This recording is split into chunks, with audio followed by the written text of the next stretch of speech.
ప్రతి సోమవారం ఆరు మంగళవారం ఏదో ఒక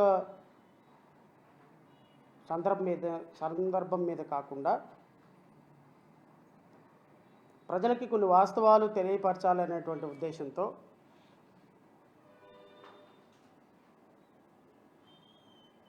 జేపీపీ పార్టీ అధ్యక్షుడిగా ప్రెస్ మీట్ పెట్టి ప్రజలతోటి నేరుగా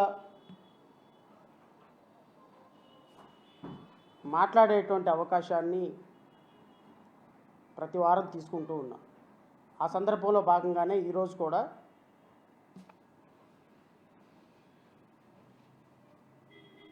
నిన్న మొన్న 2 రోజుల నుంచి కేంద్ర ప్రభుత్వ బడ్జెట్ మీద కేంద్ర ప్రభుత్వంలో భాగస్వామిగా ఉన్నటువంటి డబుల్ ఇంజిన్ సర్కార్ అయినటువంటి తెలుగుదేశం పార్టీ ఆర్ జనసేన వీళ్ళిద్దరి సౌజన్యంతో నడుస్తున్నటువంటి భారతీయ జనతా పార్టీ ఆధ్వర్యంలో ఉన్నటువంటి సెంట్రల్ గవర్నమెంట్ ప్రవేశపెట్టినటువంటి బడ్జెట్ మీద కొన్ని అంశాలు రాష్ట్ర ప్రజలతో చర్చించాలనేటువంటి ఉద్దేశంతో మేము ముందుకు వచ్చాం. ఎందుకంటే ఆంధ్రప్రదేశ్ రాష్ట్రం 2014 తర్వాత తెలంగాణ నుంచి విడిపోయిన తర్వాత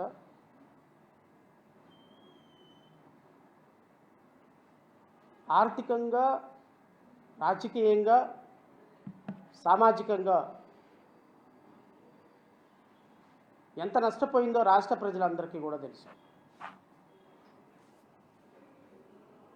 ఇప్పుడున్న పరిస్థితుల్లో రాష్ట్ర ప్రజలందరూ కూడా Bharatiya Janata party, Telugu Desam party, Janasena party ఈ 3 పార్టీలు మాకేదో ఒక మంచి పరిపాలన అందిస్తారు, దేశం మొత్తం మీద ఆంధ్రప్రదేశ్ రాష్ట్రం అనేది నష్టపోతుంది కాబట్టి ఆర్థికంగా ఆంధ్రప్రదేశ్ రాష్ట్రానికి ఎంతో కొత్త ఆర్థిక లబ్ధిని చేకూర్చే విధంగా ఆంధ్రప్రదేశ్ రాష్ట్రానికి కేంద్ర ప్రభుత్వంలో నిధులు ఉంటాయి, ప్రత్యేకమైన నియామకాలు ఉంటాయి అనేటువంటి ఉద్దేశంతో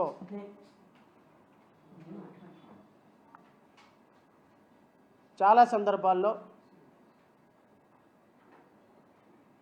164 సీట్లతోటి ఈ రాష్ట్ర ప్రభుత్వానికి ఓట్లేసి నుంచోబెట్టారు.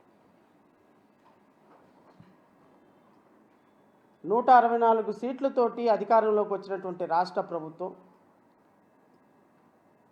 మనకి ఏం చేస్తుంది అనేది ఒక ప్రాథమికమైనటువంటి ప్రశ్న. మేము 2019 నుంచి 2024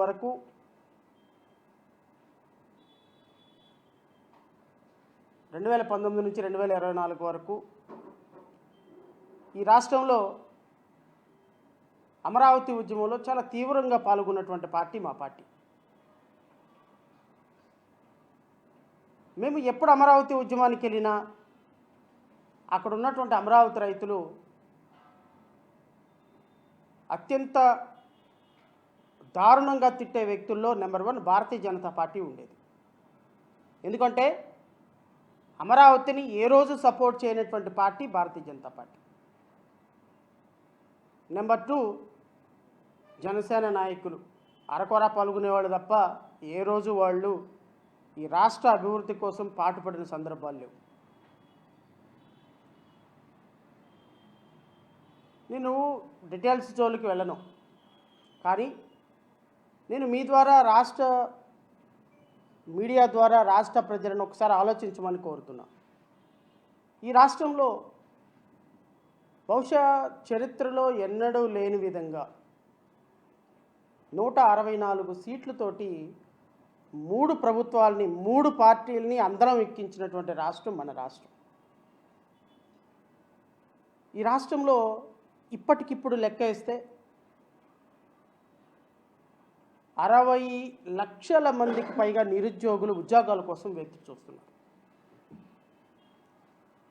హైదరాబాద్ వెళ్తే ఆ అమీర్పేట్ల నిండా, కోచింగ్ సెంటర్ల నిండా, ఏ సాఫ్ట్వేర్ కంపెనీకి వెళ్ళినా 5,000కి 10,000కి ఆఫీస్ బాయ్లుగా పనిచేసేటువంటి బీటెక్ స్టూడెంట్స్. ఈ రాష్ట్రంలో అభివృద్ధి లేక, ఈ రాష్ట్రంలో ఉపాధి లేక, ఈ రాష్ట్రంలో పరిశ్రమలు లేక, ఈ రాష్ట్రంలో పెట్టుబడులు లేక, ఈ రాష్ట్రంలో ఉన్నటువంటి యువత, నిరుద్యోగులు కష్టపడి చదువుకొని డిగ్రీలు సంపాదించినటువంటి విద్యావంతులందరూ కూడా ఇతర రాష్ట్రాలకు వెళ్ళి కూలీ నాలి చేసుకొని బతికేటువంటి దౌర్భాగ్య పరిస్థితుల్లో ఆంధ్రప్రదేశ్ రాష్ట్రం ఉందన్న విషయం మనందరికీ తెలుసు. ఈరోజు యువత 60 లక్షల మంది ఉద్యోగాల కోసం అల్లో రామచంద్ర అని ఏడుస్తున్న పరిస్థితుల్లో ఈ రాష్ట్రాన్ని బాగు చేయాల్సినటువంటి బాధ్యత, ఈ రాష్ట్రానికి నిధులు తీసుకురావాల్సిన బాధ్యత, ఈ రాష్ట్రాన్ని ఆదుకోవాల్సిన బాధ్యత ఈ రాష్ట్రంలో అధికారంలో ఉండి కేంద్రంలో అధికారంలో ఉన్న భారతీయ జనతా పార్టీకి ఉందా లేదా ఒక్కసారి రాష్ట్ర ప్రజలను ఆలోచించమని కోరుతున్నా.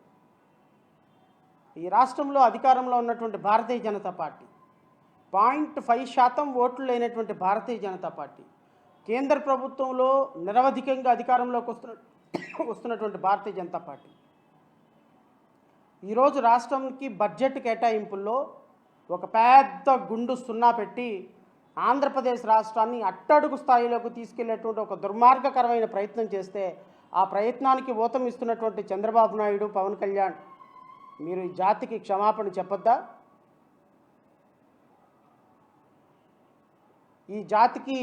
ఈ జాతిలో ఆంధ్రప్రదేశ్ రాష్ట్ర యువతకి మీరు సమాధానం చెప్పొద్దా?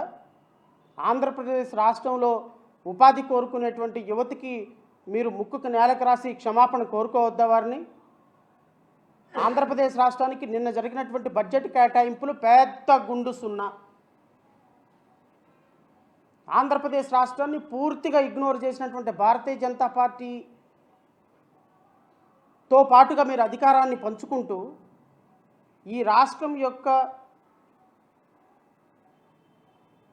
ఇంట్రెస్ట్ని, ఈ రాష్ట్రం యొక్క ప్రగతిని, ఈ రాష్ట్రం యొక్క అభివృద్ధిని మోడీ కాళ్ల దగ్గర సాగిలపడి తాకట్టు పెట్టిన చంద్రబాబు నాయుడు గారు, పవన్ కళ్యాణ్ గారు, ఈరోజు ఆంధ్రప్రదేశ్ రాష్ట్ర ప్రజలకు ఏం సమాధానం చెప్తారని అడుగుతున్నాను.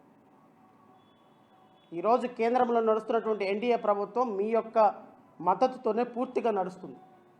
మీరు మద్దతు ఉపసంహరించుకుంటే కేంద్ర ప్రభుత్వంలో భారతీయ జనతా పార్టీ నెట్ట నిలువున కూలిపోతుందన్నటువంటి సామర్థ్యం ఉన్నప్పటికీ కూడా ఈ రాష్ట్ర ప్రజలు మీకు, మీ ఎంపీలకి ఓట్లేసి ఈరోజు కేంద్ర ప్రభుత్వంలో మిమ్మల్ని అత్యున్నతమైనటువంటి అధికారంలో అయినప్పటికీ కూడా మీరు, మీ పార్టీ ఎంపీలు ఈరోజు కేంద్రంలో మంత్రి శాఖలు అనుభవిస్తూ దర్పాలు అనుభవిస్తున్నప్పటికీ కూడా ఈ రాష్ట్ర ప్రజల పట్ల, ఈ రాష్ట్ర యువత పట్ల, ఈ రాష్ట్ర మహిళల పట్ల, ఈ రాష్ట్ర రైతుల పట్ల, ఈ రాష్ట్రంలో ఉన్నటువంటి నిరుద్యోగుల పట్ల, ఈ రాష్ట్రంలో ఉన్నటువంటి నిరుపేద బడుగు బలహీన వర్గాల పట్ల ఏమాత్రమైనటువంటి కనీసమైనటువంటి కృతజ్ఞత లేకుండా రాష్ట్రాన్ని సర్వనాశనం చేసే దిశగా మీ బడ్జెట్ కేటాయింపులు జరుగుతున్నాయి అంటే ఈ రాష్ట్ర ప్రజలకు ఎవరికి మొరపెట్టుకోవాలని నేను కోరుతున్నా. నాకు తెలిసిన ఒక చిన్న కథ, బహుశా మీ అందరికీ తెలిసే ఉండొచ్చేమో, కానీ ఈరోజు రాష్ట్రంలో పరిస్థితి ఎలా తయారైంది అంటే శ్రీరాముడు కాలు కింద శ్రీరాముడు ఒక చెరువులోకి వెళ్ళి నీళ్లు తాగుతున్నారంట. నీళ్లు తాగుతున్న పరిస్థితుల్లో ఒక కప్ప శ్రీరాముడి కాలు కింద పడి నలిగిపోతుందంట. ఆ నీళ్ళలో ఉన్న శ్రీరాముడు చూసుకోలే దాన్ని. ఎక్కడి నుంచో ఒక చిన్నగా మూలుగు వస్తుంటే ఏంటి అని చెప్పేసి చూస్తే తన కాలు కింద కప్ప నలిగిపోతుందంట. వెంటనే ఆ కప్పను తీసి శ్రీరాముడు అడిగాడంట, ఏంటి అరవచ్చు కదా, నువ్వు నా కాలు కింద నలిగిపోతున్నావు అన్న సంగతి నాకు తెలీదు, రామా నీ కాలు కింద నలిగిపోతున్నానని అరవచ్చు కదా అని చెప్పేసి కప్పని అడిగారంట శ్రీరాముడు. అప్పుడు కప్పనిందంట, ఎవరైనా నన్ను బాధ పెడితే, ఎవరైనా నన్ను తొక్కితే నేను శ్రీరామ అని అరుస్తాను, శ్రీరాముడే తొక్కితే నేను ఇంకెవరి పేరు అరవమంటావు శ్రీరామ అనిందంట. రాష్ట్రంలో నిరుద్యోగుల పరిస్థితి, రాష్ట్రంలో నిరుపేద బడుగు బలహీన వర్గాల పరిస్థితి, రాష్ట్రంలో మహిళల పరిస్థితి ఇదిగో ఈరోజు నేను చెప్పిన కథ తీరుగానే ఉంది అన్న విషయం రాష్ట్ర ప్రజలు, రాజకీయ నాయకులు ఒకసారి గుర్తుపెట్టుకోమని కోరుతున్నాను.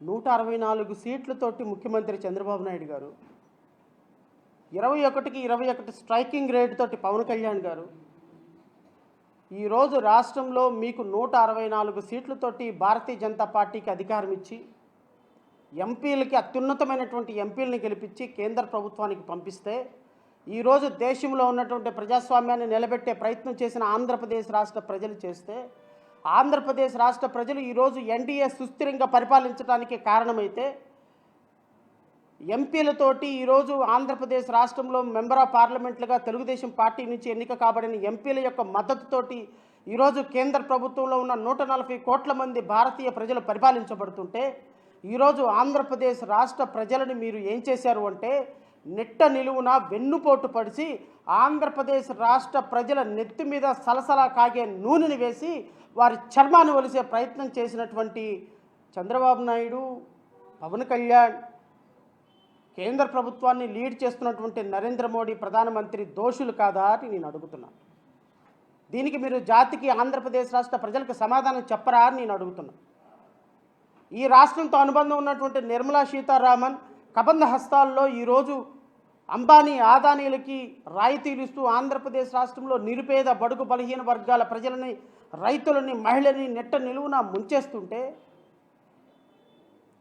వారి నెత్తి మీద పిడుగుల్లాంటి వార్తలు వేస్తుంటే, వారి జీవన ప్రమాణాలను పెంచే ఒక్క మాట, ఒక్క ప్రగతి, ఒక్క విధమైన ఏ విధమైనటువంటి రాయితీ ఇవ్వకపోతుంటే ఈ రాష్ట్రం ఎలా బాగుపడాలి? ఈ రాష్ట్రంలో యువతకి ఎప్పుడు ఉద్యోగాలు రావాలి?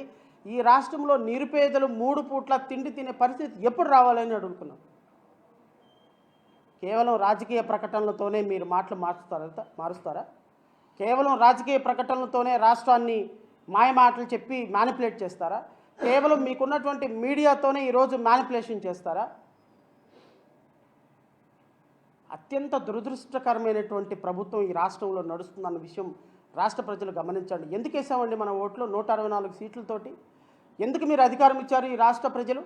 ఎందుకు 21కి 21 సీట్లు జనసేన పార్టీ పవన్ కళ్యాణ్కి అధికారం ఇచ్చారు?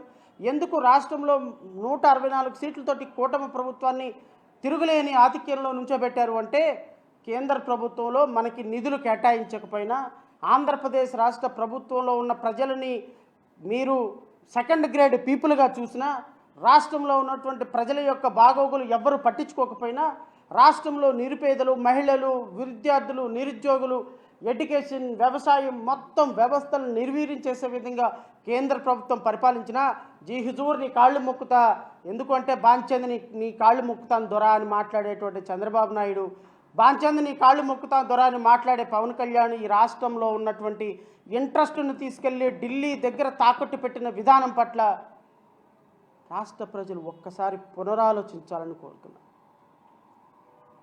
90,000 మెజారిటీ, 1,00,000 మెజారిటీ, 1,50,000 మెజారిటీ, నీ ముఖం ఒక్కరోజు చూడకపోయినా, నీకు సంబంధించిన ఒక్క అంశాన్ని నీకు సంబంధించిన ఒక అంశాన్ని పరిష్కరించకపోయినా, కేంద్ర ప్రభుత్వానికి ఎక్కే ఫ్లైటు, దిగే ఫ్లైటు తప్ప ఈ రాష్ట్రంలో నాయకులకి ఏమన్నా పొంతనుందా? పొద్దున లెగిస్తే ఢిల్లీ ఫ్లైట్ ఎక్కటం ఆలస్యం, దిగటం ఆలస్యం, ఎక్కటం ఆలస్యం, దిగటం ఆలస్యం. స్పెషల్ ఫ్లైట్లు వేసుకొని ఢిల్లీ వెళ్ళి ప్రతిరోజు ప్రతి సందర్భంలో నిర్మలా సీతారామన్ని, రైల్వే మినిస్టర్ని, ప్రధానమంత్రి మోడీని, అమిత్ షాని ఎందుకు కలుస్తున్నారండి? ముఖ్యమంత్రి చంద్రబాబు నాయుడు, ఉప ముఖ్యమంత్రి పవన్ కళ్యాణ్ ఈ రాష్ట్రానికి ఏం సాధించాలని మీరు వెళ్తున్నారు? ఏం సాధిద్దామని నారా లోకేష్ ప్రతి సందర్భంలో స్పెషల్ ఫ్లైట్ వేసుకుని ఢిల్లీ వెళ్తున్నాం?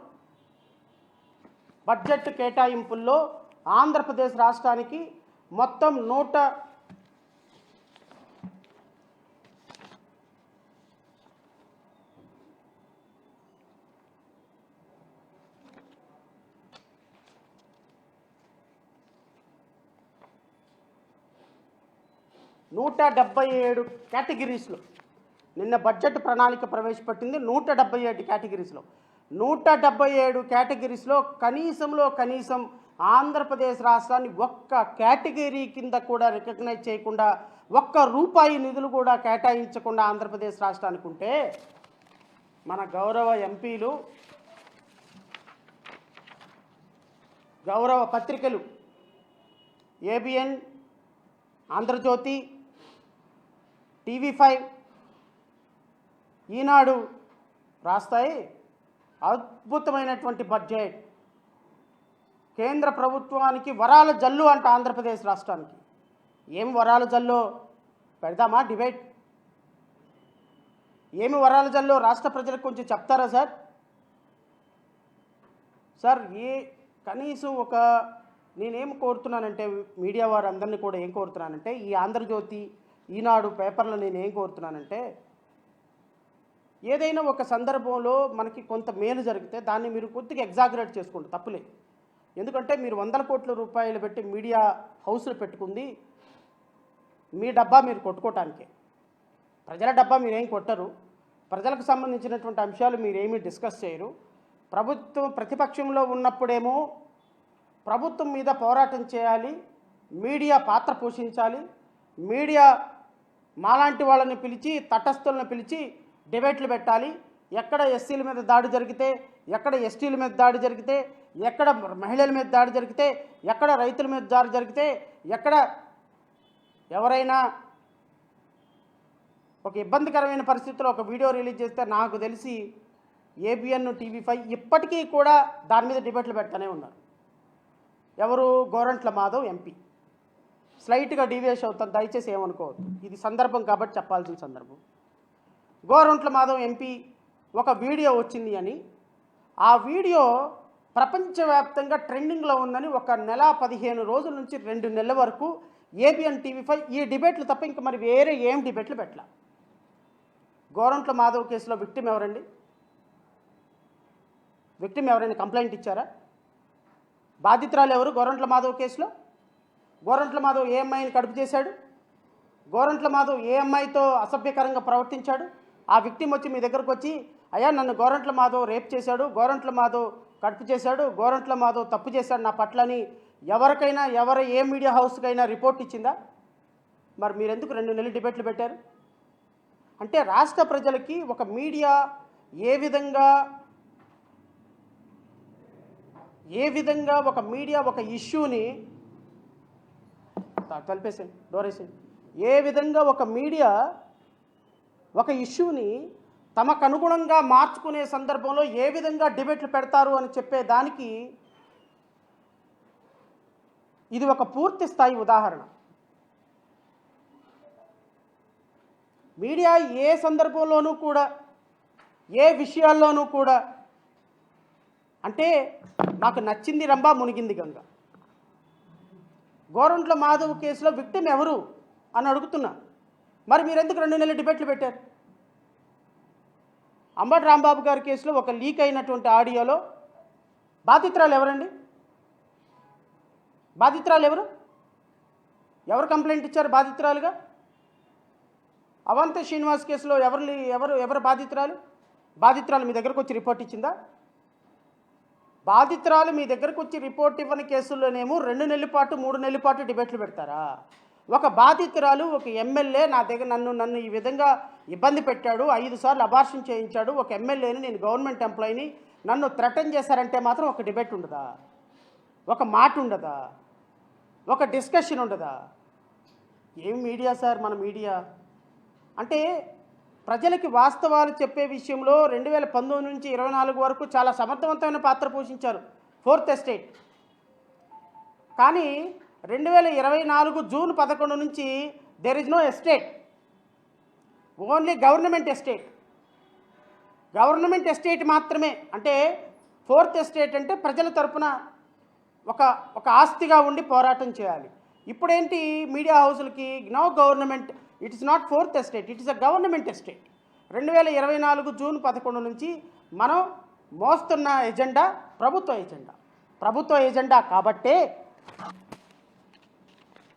ఎజెండా కాబట్టే నేను దీని నుంచే వస్తా.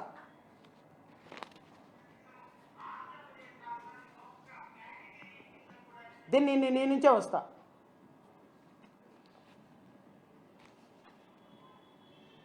ఇది ఈనాడు వేసినటువంటి బ్యానర్ హెడ్డింగ్, వృత్తి పదాన. వృద్ధి పదాన. ఇది ఈనాడు వేసినటువంటి హెడ్డింగ్.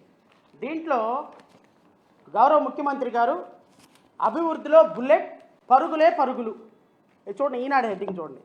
నేను నార్మల్గానే ఏదైనా ఒక సందర్భంలో ఎందుకు నేను పేపర్లను చూపిస్తాను అంటే, ప్రజల ఎజెండాని మొయ్యని అవాస్తవాలు వక్రీకరించే వ్యక్తుల యొక్క నడ్డి విరక్కొట్టాలి రాష్ట్ర ప్రజలు. ఇది ఈనాడు పేపరు. మీరు ఎంత గొప్పవాళ్ళైనా, మీరు రేపొద్దున నన్ను ఎంత టార్గెట్ చేసినా, మీరు రేపొద్దున నన్ను ఎంత ట్రోల్ చేసినా, మీరు రేపొద్దున నాకు ఏ విధంగా మీరు డ్యామేజ్ చేస్తారని తెలిసినప్పటికీ కూడా, నాకు మీరు వార్నింగ్లు ఇస్తున్నప్పటికీ కూడా, మీరు నాకు ఎన్ని సందర్భాలలో మా మీడియాతో పెట్టుకుంటే మీకేమవుతుందో తెలుసా అని చెప్పినప్పటికీ కూడా నేను ఎందుకు ఈ పదే పదే ఈ పేపర్లోని మీడియాలో చూపించే సాహసం చేస్తున్నాను అంటే, ఎస్, రాష్ట్ర ప్రజలకు వాస్తవాలు తెలియజేసి తీరాల్సిందే. మీరు రాసేటువంటి రాతలు, మీరు ఇచ్చేటువంటి కథనాలు రాష్ట్ర ప్రజలను, అంటే మీరు మాలాంటి వ్యక్తులను తీసుకొచ్చి కూర్చోబెట్టి మాట్లాడించిన సందర్భంలో మేము రాష్ట్ర ప్రజల కోసం వాస్తవాలు మాట్లాడాం, రాష్ట్ర ప్రజల కష్టాలు మాట్లాడాం, రాష్ట్ర ప్రజల కన్నీళ్లు మాట్లాడాం, రాష్ట్ర ప్రజల యొక్క భవిష్యత్తు గురించి మాట్లాడాం. అప్పుడు ప్రభుత్వం మారిపోయి ఇప్పుడు మీరు మోసే ఎస్టేట్ వచ్చింది కాబట్టి ఇప్పుడు ప్రజల ఎజెండా మీకు అవసరం. ఇది మీడియా అంటామా, బ్రోకరేజం అంటామా? What you called? దీన్ని ఏమంటామండి? ఈరోజు రాష్ట్రంలో 5.5 కోట్ల మంది ప్రజలకి పెద్ద గుండు సున్నా పెట్టి, మీడియా మొత్తం గుండు సున్నా పెట్టి, బడ్జెట్ మొత్తంలో కేటాయింపులు జరగకపోతే, అమరావతిని అగ్రభాగాన్ని నిలబెడతానన్న చంద్రబాబు నాయుడు ఈరోజు అమరావతికి ₹1 నిధులు కేటాయించకపోతే, పోలవరానికి గుండు సున్నా పెడితే, స్టీల్ ప్లాంట్కి పెద్ద గుండు సున్నా పెడితే, విశాఖ పోర్టుకి పెద్ద గుండు సున్నా పెడితే, రైల్వే జోన్కి పెద్ద గుండు సున్నా పెడితే, ఆంధ్రప్రదేశ్ రాష్ట్రానికి ప్రత్యేక హోదాకి పెద్ద గుండు సున్నా పెడితే, ఫిజికల్ మెజర్మెంట్స్కి పెద్ద గుండు సున్నా పెడితే, ఇన్కమ్ ట్యాక్స్ రిటర్న్స్కి పెద్ద గుండు సున్నా పెడితే, మీరు మాత్రం ఈ బడ్జెట్ని, అద్భుతమైనటువంటి బడ్జెట్, పరుగులే పరుగు వృద్ధి రేట్ అని వేసినటువంటి బ్యానర్ల మీద రాష్ట్ర ప్రజలకి ఒక వివరణ ఇవ్వాల్సిన బాధ్యత నాకు లేదా? అంటే మీరు రాసింది రాతల, మీరు పాడింది పాట, మీరు గీసింది గీత. మీడియా అంటే మీరు రాష్ట్ర ప్రజల కోసం వాస్తవాలు మాట్లాడాల్సిన పరిస్థితులు పక్కన పడేసి, మీ ఇష్టం వచ్చినటువంటి మీ మెదడులో ఉన్న మట్టిని తీసుకొచ్చి ఇదిగో ఈ విధంగా రాష్ట్ర కోటాను కోట్ల మంది చదివేటువంటి పత్రికల్లో పెడుతుంటే, రాష్ట్ర ప్రజలకు వాస్తవాలు తెలియజేయాల్సినటువంటి బాధ్యత ఒక రాజకీయ పార్టీగా మా మీద లేదని మీరు భావిస్తున్నారా? దానికోసమే మమ్మల్ని థ్రెటన్ చేస్తున్నారా? We don't care at all and I don't care at all. మీరు ఎన్ని మాట్లాడినా, మీరు ఏమి చేసినా రాష్ట్ర ప్రజలకి వాస్తవాలు తెలియజేయటంలో జై భీమరావు భారత్ పార్టీ ముందుంటుంది. ప్రతి సమస్యని ప్రజల కోణంలో విశ్లేషించాల్సిన బాధ్యత జడా శ్రవణ్ కుమార్ గారు నా మీద ఉంటుందన్నటువంటి మాట మాత్రం మీరు గుర్తుపెట్టుకోండి. మీరేం రాశారండి? అభివృద్ధిలో బుల్లెట్, పరుగే పరుగు. ఇక్కడ పక్కన అమరావతి వేశారు చూడండి. అమరావతి వేసి బుల్లెట్ ట్రైన్ వేశారు. అమరావతికి ఏం చేసిందని మీరు అమరావతి ఫోటో వేశారు? అమరావతి ఫోటో వేయటానికి అమరావతికి ఏమి ఇచ్చిందని వేశారు? దీనికి గౌరవ ఓబామా ఈయన ఏమంటాడు? వికసిత సంకల్ప బడ్జెట్ అంట. ఇది అమరావతి దేశాన్ని ప్రపంచ ఆర్థిక శక్తిగా నిలపాలన్న బలమైన సంకల్పం ప్రధాని మోడీ నాయకత్వంలోని కేంద్ర ప్రభుత్వంలో ప్రస్ఫుటించటం అవుతుందని జనసేన అధినేత డిప్యూటీ స్పీకర్ పవన్ కళ్యాణ్ అన్నారు. వికసిత భారత లక్ష్యాలు సాధించే లక్ష్యం వైపు ప్రజలను ఎలా అడుగులు వేయించాలనే సంకల్ప బడ్జెట్తో కనపడిందన్నారు. కేంద్రం ఎంపిక చేసిన సోన్సో విలువైన ఖనిజాల వెలికితీత తయారీ రంగాన్ని ప్రోత్సహిస్తుందన్నారు. This is welcoming statement of Pawan Kalyan. Number 2, అభివృద్ధి లక్ష్యంగా వేగంగా సాధించేలా this is Nara Lokesh statement. అంటే he's welcoming the budget. And గౌరవ ముఖ్యమంత్రి గారు మాట్లాడినటువంటి మాట, వారు మాట్లాడిన మాట కూడా వింటాం. మన దేశానికి ఉన్న అనుకూలతను ఉన్నత స్థాయికి తీసుకువెళ్ళడానికి ఈ బడ్జెట్ దోహదం చేస్తుంది. అన్ని ప్రాంతాలు వర్గాల అభివృద్ధికి ఉపయోగపడింది. ఎక్కడ ఉపయోగపడిందో నేను అడుగుతాను సార్. ఇప్పుడు వరుసనే అడుగుతా. మొత్తం స్టాటిస్టిక్స్ తోటి ఎన్డీఏ బట్టలు ఎప్పదీస్తా. ఒక 10 నిమిషాల్లో మొత్తం స్టాటిస్టిక్స్లోకి వస్తాను. దీని మీద రాష్ట్ర ప్రభుత్వం ఏం వివరణ ఇస్తుందో కోరుతున్నా. నేను ఆర్థిక మంత్రి పయ్యావుల కేశవ్ను కూడా అడుగుతున్నా. ఈ రాష్ట్రంలో 164 సీట్లు పొందినటువంటి ఎన్డీఏ ఎమ్మెల్యేలను అడుగుతున్నా. ఈ రాష్ట్రంలో 5.5 కోట్ల మంది ప్రజలు ఓట్లేసిన ప్రజలను అడుగుతున్నా. ఈ 5.5 కోట్ల మంది ప్రజలకి ఏ విధమైనటువంటి బాధ్యత తీసుకున్నారో గౌరవ ఎంపీలను అడుగుతున్నా. మీరందరూ కూడా ఈరోజు 5.5 కోట్ల మంది ప్రజలు అడిగే ప్రశ్నలకు సమాధానం చెప్పి తీరాలి. మీరు ETV, ABN, TV5 and Andhra Jyothi వేసిన కథనాలకి కూడా విశ్లేషణ ఇవ్వాల్సిందే. ఎందుకు అంటే 5.5 కోట్ల మంది ప్రజల భవిష్యత్తును నిర్దేశించే బడ్జెట్లో ఈరోజు ఆంధ్రప్రదేశ్కి కేటాయించిన నిధుల సంఖ్య ఎంత, ఆంధ్రప్రదేశ్ రాష్ట్రంలో ఉన్నటువంటి పరిశ్రమల అభివృద్ధికి ఎంత ఇచ్చారు, వ్యవసాయ అభివృద్ధికి ఎంత ఇచ్చారు, అమరావతి అభివృద్ధికి ఎంత ఇచ్చారు, రాష్ట్రంలో నిరుద్యోగాన్ని పారద్రోలి ఉద్యోగాల కల్పనకి ఎంత ఇచ్చారు, పారిశ్రామిక కారిడార్కి ఎంత ఇచ్చారు, రాష్ట్రంలో ద్రవ్యోల్బణ పరిస్థితి ఎట్లా ఉంది, రాష్ట్రంలో టోటల్గా డెట్ రికవరీకి ఎంత ఇచ్చారు, రాష్ట్రంలో కేంద్ర బడ్జెట్ మొత్తం ఎంత అనే విషయాల మీద మొత్తం మీద మీరు వివరణ ఇవ్వాలి రాష్ట్ర ప్రజలు. ఎందుకంటే ఈరోజు నేను ప్రజెంట్ చేయబోయే ఫ్యాక్ట్స్ 5.5 కోట్ల మంది ప్రజల దగ్గర మిమ్మల్ని బట్టలు ఎప్పదీస్తాయి, అందులో డౌటే లేదు. ఏబిఎన్, TV5, ఆంధ్రజ్యోతి బ్యానర్ హెడ్డింగ్స్లో వచ్చినటువంటి, ఈనాడు బ్యానర్ హెడ్డింగ్లో వచ్చినటువంటి బ్యానర్ హెడ్డింగ్స్కి మీరు రేపొద్దున వివరణ ఇవ్వతారాలి. లేకపోతే 5.5 కోట్ల మంది ప్రజలు ఖచ్చితంగా 2029వ సంవత్సరంలో మిమ్మల్ని నడి రోడ్డు మీద వివక్షలు చేసి నుంచోబెట్టడం ఖాయం, రాజకీయంగానే. I'm not talking about physical. Road map ఇస్తే నేను ఎలా అంటే అలా నడవటానికి సిద్ధంగా ఉన్నానన్నటువంటి భారతీయ జనతా పార్టీకి సంబంధించి రోడ్డు మ్యాప్ అడిగినటువంటి పవన్ కళ్యాణ్ గారు, మీరు కూడా మీ పార్టీ వివరణ ఇవ్వాలి. ఎందుకంటే జాతిని తాకట్టు పెట్టడానికి కాదు సార్ మీకు 164 సీట్లు ఇచ్చి 100% స్ట్రైక్ రేట్ ఇచ్చింది. You people do something to the society.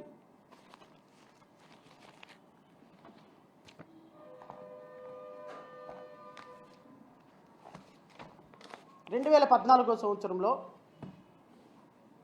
Andhra Pradesh రాష్ట్రం విడిపోయినప్పుడు కేంద్రం ఒక చట్టం ద్వారా ఆంధ్రప్రదేశ్ రాష్ట్రాన్ని ప్రత్యేకంగా గుర్తించింది. ఇది నేను రాష్ట్ర ప్రజలకి ఈ చట్టాన్ని వివరించే ప్రయత్నం చేస్తాను. ఈ చట్టాన్ని వివరించే ప్రయత్నం చేస్తాను. ఈ 2014లో వచ్చినటువంటి చట్టం అండి, సెక్షన్ 90 ఒకసారి చదివి వినిపిస్తాను. ఎందుకంటే ముఖ్యమంత్రి చంద్రబాబు నాయుడు, ఉప ముఖ్యమంత్రి పవన్ కళ్యాణ్, నారా లోకేష్, చాలామంది ఎంపీలు ఈ పనికి మాలిన పని లేని మంత్రి ఆంధ్రభవన్కి వెళ్ళి ఫిష్ కర్రీ, మటన్ కుర్మా, పీతల పులుసు ఆర్డర్ చేసుకొని తినడానికే ఈ ఎంపీలు వెళ్ళేది అక్కడికి. ఆంధ్రప్రదేశ్ నుంచి రాష్ట్ర ప్రజలారా ఒకసారి గుర్తుపెట్టుకోండి, ఆంధ్రప్రదేశ్ నుంచి మీరు పంపించినటువంటి మెంబర్ ఆఫ్ పార్లమెంట్లు అక్కడ కూర్చొని ఢిల్లీలో కూర్చొని చేసే పని ఏంటి అంటే, ఈ టీడీపీ ఎంపీలు, జనసేన ఎంపీలు కూర్చొని చేసే పని ఏంటి అంటే, ఆంధ్రభవన్కి వెళ్ళి పీతల పులుసులు, చేపల వేపుళ్ళు, నత్తల ఇగుర్లు తెప్పించుకొని తినటం తప్ప రాష్ట్ర ప్రయోజనాలు ఆశించరు. కోటాను కోట్ల రూపాయలు బడ్జెట్ నిధులు తీసుకొని వాళ్ళ అకౌంట్లో వేసుకోవటం తప్ప రాష్ట్రానికి సంబంధించిన ఒక్క అంశం మీద పార్లమెంట్లో మాట్లాడరు.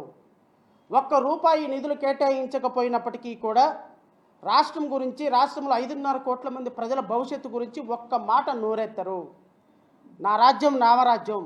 కేంద్ర బడ్జెట్లో ప్రవేశపెట్టినటువంటి ప్రతి రూపాయి, బడ్జెట్లో ఉన్నటువంటి ప్రతి కేటాయింపు కూడా రాష్ట్రానికి జరగకపోయినా ఈ రాష్ట్రానికి కేటాయింపులు జరిగిందని సొల్లు కబుర్లు, సోది కబుర్లు, పనికిమాలిన కబుర్లు చెప్పి ప్రెస్ మీట్లు పెట్టడానికి ఆ శ్రీకృష్ణదేవరాయలు, సానా సతీష్ ఇట్లాంటి వాళ్ళని ఒక పదం అనాలని వచ్చింది, బట్ మింగేశా.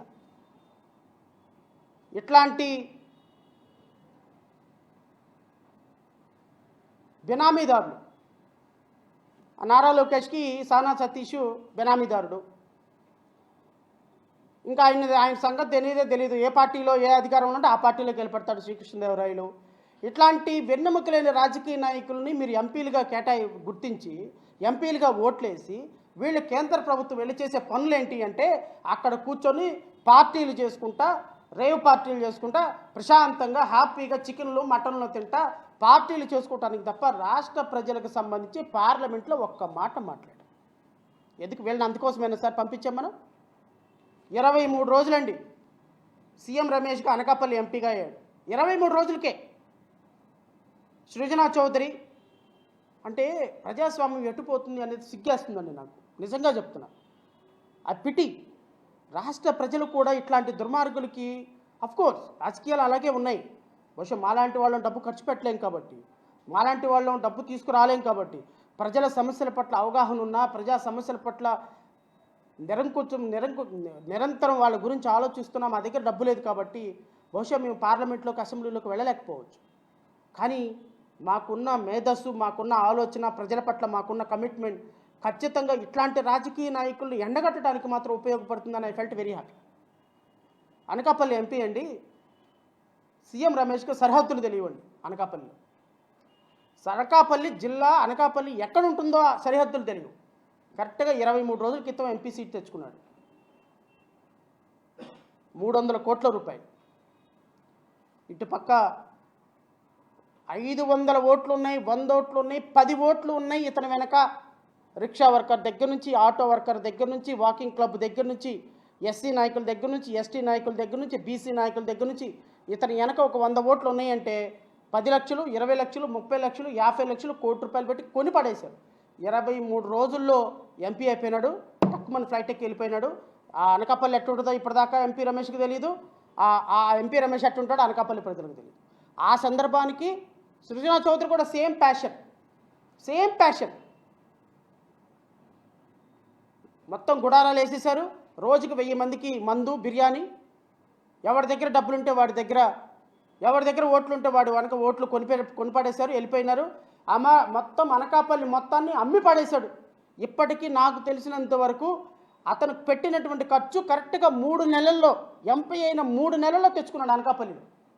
ఇంకా 4 సంవత్సరాల 7 నెలల నుంచి వచ్చే 4 సంవత్సరాల 9 నెలలకు వచ్చే ఇన్కమ్ మొత్తం ప్రాఫిట్.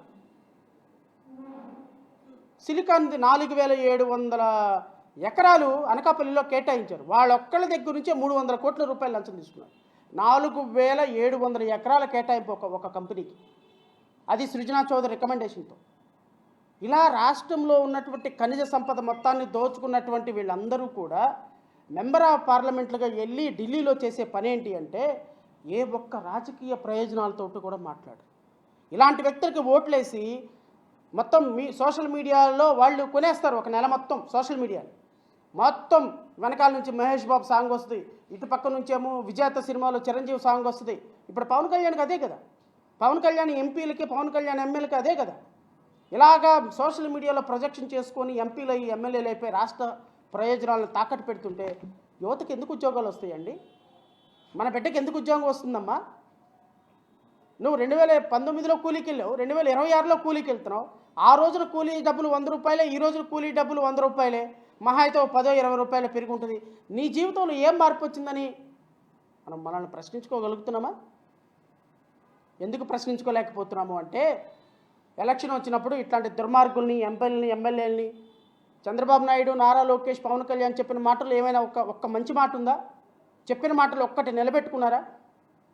ఈరోజు మీరు 20 ఎంపీ సీట్లు ఇచ్చి కేంద్ర ప్రభుత్వంలో ఒక పార్టీని మొత్తాన్ని, ఒక దేశంలో ప్రభుత్వాన్ని నిలబెడుతున్న మనకి కనీసం ₹1 కేటాయించకపోతే స్పందించి మాట్లాడి ప్రధానమంత్రి గారు ఏంటి మాకు ఇంత అన్యాయం జరుగుతుందని మాట్లాడే ఒక ఎంపీ లేడు, ఒక ఎమ్మెల్యే లేడు, ఒక రాజ్యసభ ఎంపీ లేడు, ఒక ముఖ్యమంత్రి లేడు, ఒక ఉప ముఖ్యమంత్రి లేడు, ఒక మంత్రి లేడు.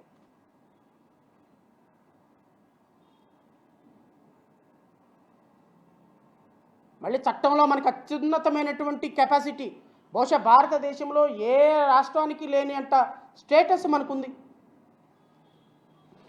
ఇది 2014లో తయారు చేసినటువంటి చట్టం. ఈ చట్టంలో సెక్షన్ 90 ఏం చెప్తుందో నేను ఒకసారి మీకు చదివి వినిపిస్తాను రాష్ట్ర ప్రజలకి. బహుశా చదువు లేని వాళ్ళకి అర్థం కాకపోవచ్చు, కానీ చదువు ఉన్నవాళ్ళు, ఆలోచించగలిగిన వాళ్ళు, ఈ రాష్ట్రం, ఈ దేశం బాగుపడాలి అనుకునేవాళ్ళు, ఇదిగో ఇట్లాంటి దుర్మార్గుల రాజకీయ నాయకులను ఆలోచించగలిగినటువంటి విఘ్నత ఉన్నటువంటి ప్రజలు ఒకసారి ఆలోచన చేయండి. Polavaram irrigation project to be a national project. Andhra Telangana విడిపోయిన కారణంగా ఆంధ్రప్రదేశ్ రాష్ట్రానికి కేంద్ర ప్రభుత్వం చేసినటువంటి ఒక మంచి పని ఏంటి అంటే, కేంద్ర ప్రభుత్వం ఆధీనంలో అంటే పోలవరం ప్రాజెక్టుని అప్పటి వరకు ఆంధ్రప్రదేశ్ ప్రభుత్వ నియంత్రణలో ఉన్న పోలవరం ప్రాజెక్టుని మేము తీసుకొని కంప్లీట్గా పోలవరానికి సంబంధించి మేము కట్టేస్తామని పోలవరం ప్రాజెక్టుని నేషనల్ ప్రాజెక్ట్గా డిక్లేర్ చేసింది ఈ 2014 చట్టం. The Polavaram irrigation project is here by declared to be a national project. Section 1, Section 90, Subsection 1, Subsection 2, it is hereby declared that it is expedient in the public interest that the Union should take under its control the irrigation and the development of Polavaram irrigation project for the purpose of irrigation.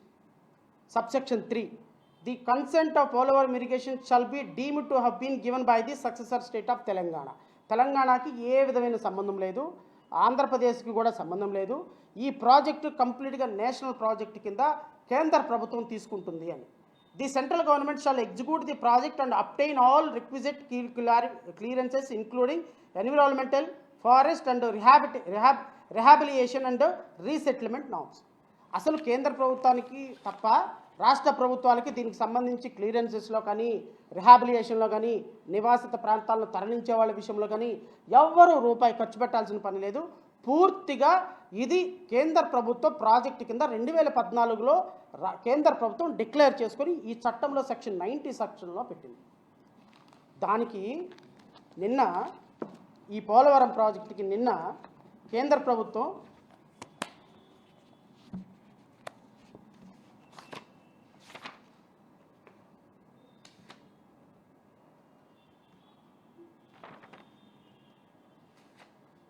₹3,320 కోట్ల కేటాయిస్తే గత ప్రభుత్వంతో పోల్చుకుంటే చాలా తక్కువ, గత బడ్జెట్లో పోల్చుకుంటే చాలా తక్కువ. డేటా సెంటర్కి పోలవరానికి ₹3,302 కోట్ల జాతీయ ప్రాజెక్టు నిధులు కేటాయిస్తే ఆంధ్రప్రదేశ్ రాష్ట్రానికి నిధులు కేటాయించినట్టుగా ఈనాడు, ఆంధ్రజ్యోతి చెప్తుంటే సిగ్గు ఏమైనా ఉందా మీకు? అసలు సిగ్గుపడాల్సిన పని లేదా అని అడుగుతున్నాను నేను. ఆంధ్రప్రదేశ్ రాష్ట్రానికి ఏమొచ్చినాయి అని చెప్పేసి మాట్లాడుతుంటే ఈరోజు ఈనాడు పేపర్ రాస్తుంది, పోలవరానికి ₹3,320 కోట్ల ఆంధ్రప్రదేశ్కి కేటాయింపు పోలవరానికి అని రాశారు. ప్రాజెక్ట్ ఎవరిది? కేంద్ర ప్రభుత్వ ప్రాజెక్టా, ఆంధ్రప్రదేశ్ ప్రాజెక్టే? అది ఈ దేశంలో ఇప్పటివరకు 12 జాతీయ ప్రాజెక్టులు తీసుకుంటే అందులో పోలవరం ఒకటి. ఒక్కసారి అది జాతీయ ప్రాజెక్టు కింద డిక్లేర్ అయింది అంటే మన ప్రదేశంలో ఉన్నప్పటికీ కూడా అసలు అది మనకు సంబంధం లేని విషయం. దాంట్లో వచ్చే ఏ రూపాయి అయినా సరే కేంద్ర ప్రభుత్వమే చూసుకుంటుంది. దానిలో వచ్చే ఏదైనా సరే బెనిఫిట్ మాత్రమే ప్రభుత్వం. ఎందుకంటే తెలంగాణ నుంచి విడిపోతున్నందుకు మనకి కాంపన్సేషన్గా ఆ ప్రాజెక్టుని కేంద్ర ప్రభుత్వం తీసుకుంది.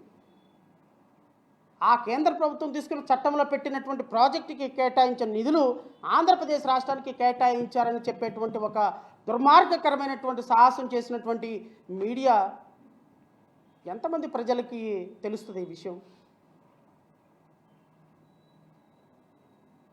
దీన్ని రాష్ట్ర ప్రజలను మోసం చేస్తున్నట్టు కాదా మనకున్నటువంటి ఎన్డీఏ ప్రభుత్వం? నెంబర్ 2, ఇంకో మాట చెప్తారు. ఇక్కడ అమరావతి బొమ్మ వేశారు కదా, ఇక్కడ చూడండి, అమరావతి బొమ్మ వేశారు. మా గౌరవ ఈనాడు టీవీలో అభివృద్ధిలో బుల్లెట్ పరుగులు కింద అమరావతి వేశారు. ఈ అమరావతి గురించి కూడా నేను చదివి వినిపిస్తాను. ఈ 2014 చట్టంలో ఆంధ్రప్రదేశ్ రాష్ట్రానికి part 10 successor state to follow principles, guidelines etcetera issued by the central government. Andhra Pradesh రాష్ట్రాన్ని, తెలంగాణ రాష్ట్రాన్ని 2 విడగొట్టే సందర్భంలో ఆంధ్రప్రదేశ్ రాష్ట్రం 1956 నుంచి తెలంగాణలో చాలా పెట్టుబడులు పెట్టింది.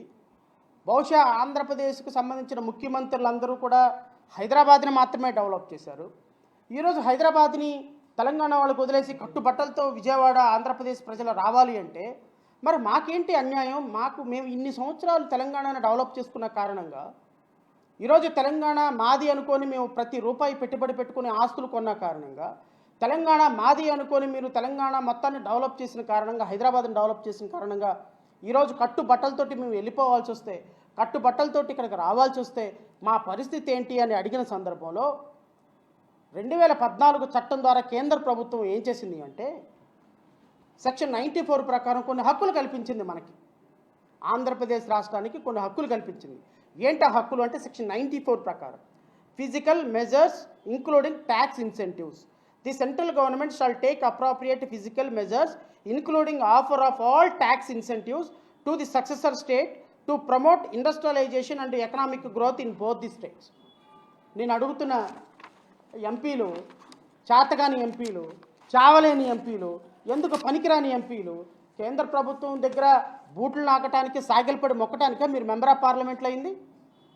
మీరు సెక్షన్ 94 ప్రకారం ఈ రాష్ట్రానికి ఫిజికల్ ఇన్సెంటివ్స్ రావాలి, ఈ రాష్ట్రంలో ఉన్నటువంటి ఇండస్ట్రీస్కి ట్యాక్స్ ఇన్సెంటివ్స్ రావాలి, ఈ రాష్ట్రానికి మీరు సెక్షన్ 94 ప్రకారం మాకు హక్కుగా కల్పించారు. మా రాష్ట్రం విడిపోయిన రాష్ట్రం. ఈరోజు వారానికి 3,000 కోట్ల రూపాయలు అప్పు చేసుకుంది. ఈరోజు 20 నెలల కాలంలో 21 నెలల కాలంలో 3,50,000 కోట్ల రూపాయలు అప్పు చేసుకొని కనీసం వరల్డ్ బ్యాంక్ దగ్గరికి వెళ్ళి, రిజర్వ్ బ్యాంక్ దగ్గరికి వెళ్ళి 2,000 కోట్ల రూపాయలు అప్పులు రాందే జీతాలు ఇచ్చుకోలేని పరిస్థితిలో ఉన్నాం. రాష్ట్రం సర్వనాశనం అయిపోయింది. అమరావతి అడుక్కు తినే పరిస్థితికి వచ్చేసింది. ఈ రాష్ట్రానికి ఆర్థిక ఇబ్బందులు ఉన్నాయని సెక్షన్ 94 ప్రకారం మీరు పార్లమెంట్లో ఒక మాట మాట్లాడలేరా సార్? చట్టం ఈ చట్టం భారతదేశంలో ఏ రాష్ట్రానికి లేదు. ఫర్ యువర్ కైండ్ ఇన్ఫర్మేషన్, ఏ రాష్ట్రమైనా బడ్జెట్లో కేటాయింపులు జరగాలి అంటే కేంద్ర ప్రభుత్వం ఇష్టమైతే ఇస్తే జరగటమే తప్ప హక్కుగా అడిగే హక్కు లేదు. ఈ దేశంలో హక్కుగా అడగగలిగిన రెండు రాష్ట్రాలు, ఒకటి ఆంధ్రప్రదేశ్, రెండు తెలంగాణ. తెలంగాణ కూడా నష్టపోలేదు. తెలంగాణకి హైదరాబాద్ వెళ్ళింది, నష్టపోయింది ఆంధ్రప్రదేశ్. ఆంధ్రప్రదేశ్కి రాజకీయంగా ఒక రాజధాని లేదు, ఆంధ్రప్రదేశ్కి ఇండస్ట్రీస్ లేవు, ఆంధ్రప్రదేశ్కి ప్రెస్టీజియస్ ఇన్స్టిట్యూషన్స్ లేవు, ఆంధ్రప్రదేశ్ ప్రగతి అట్టడుగునుంది. ఆంధ్రప్రదేశ్, రాయలసీమ, ఉత్తరాంధ్ర జిల్లాలు వెనుకబాటుతనంగా ఉన్నాయి. ఈ రాష్ట్రాలకి వెనుకబాటు ఉన్నటువంటి జిల్లాలని అభివృద్ధి చేయాల్సిన బాధ్యత ఈ 2014 చట్టం ప్రకారం మనకు ఉందన్న విషయం ఎంపీలకు ఏమైనా గమనం ఉందా?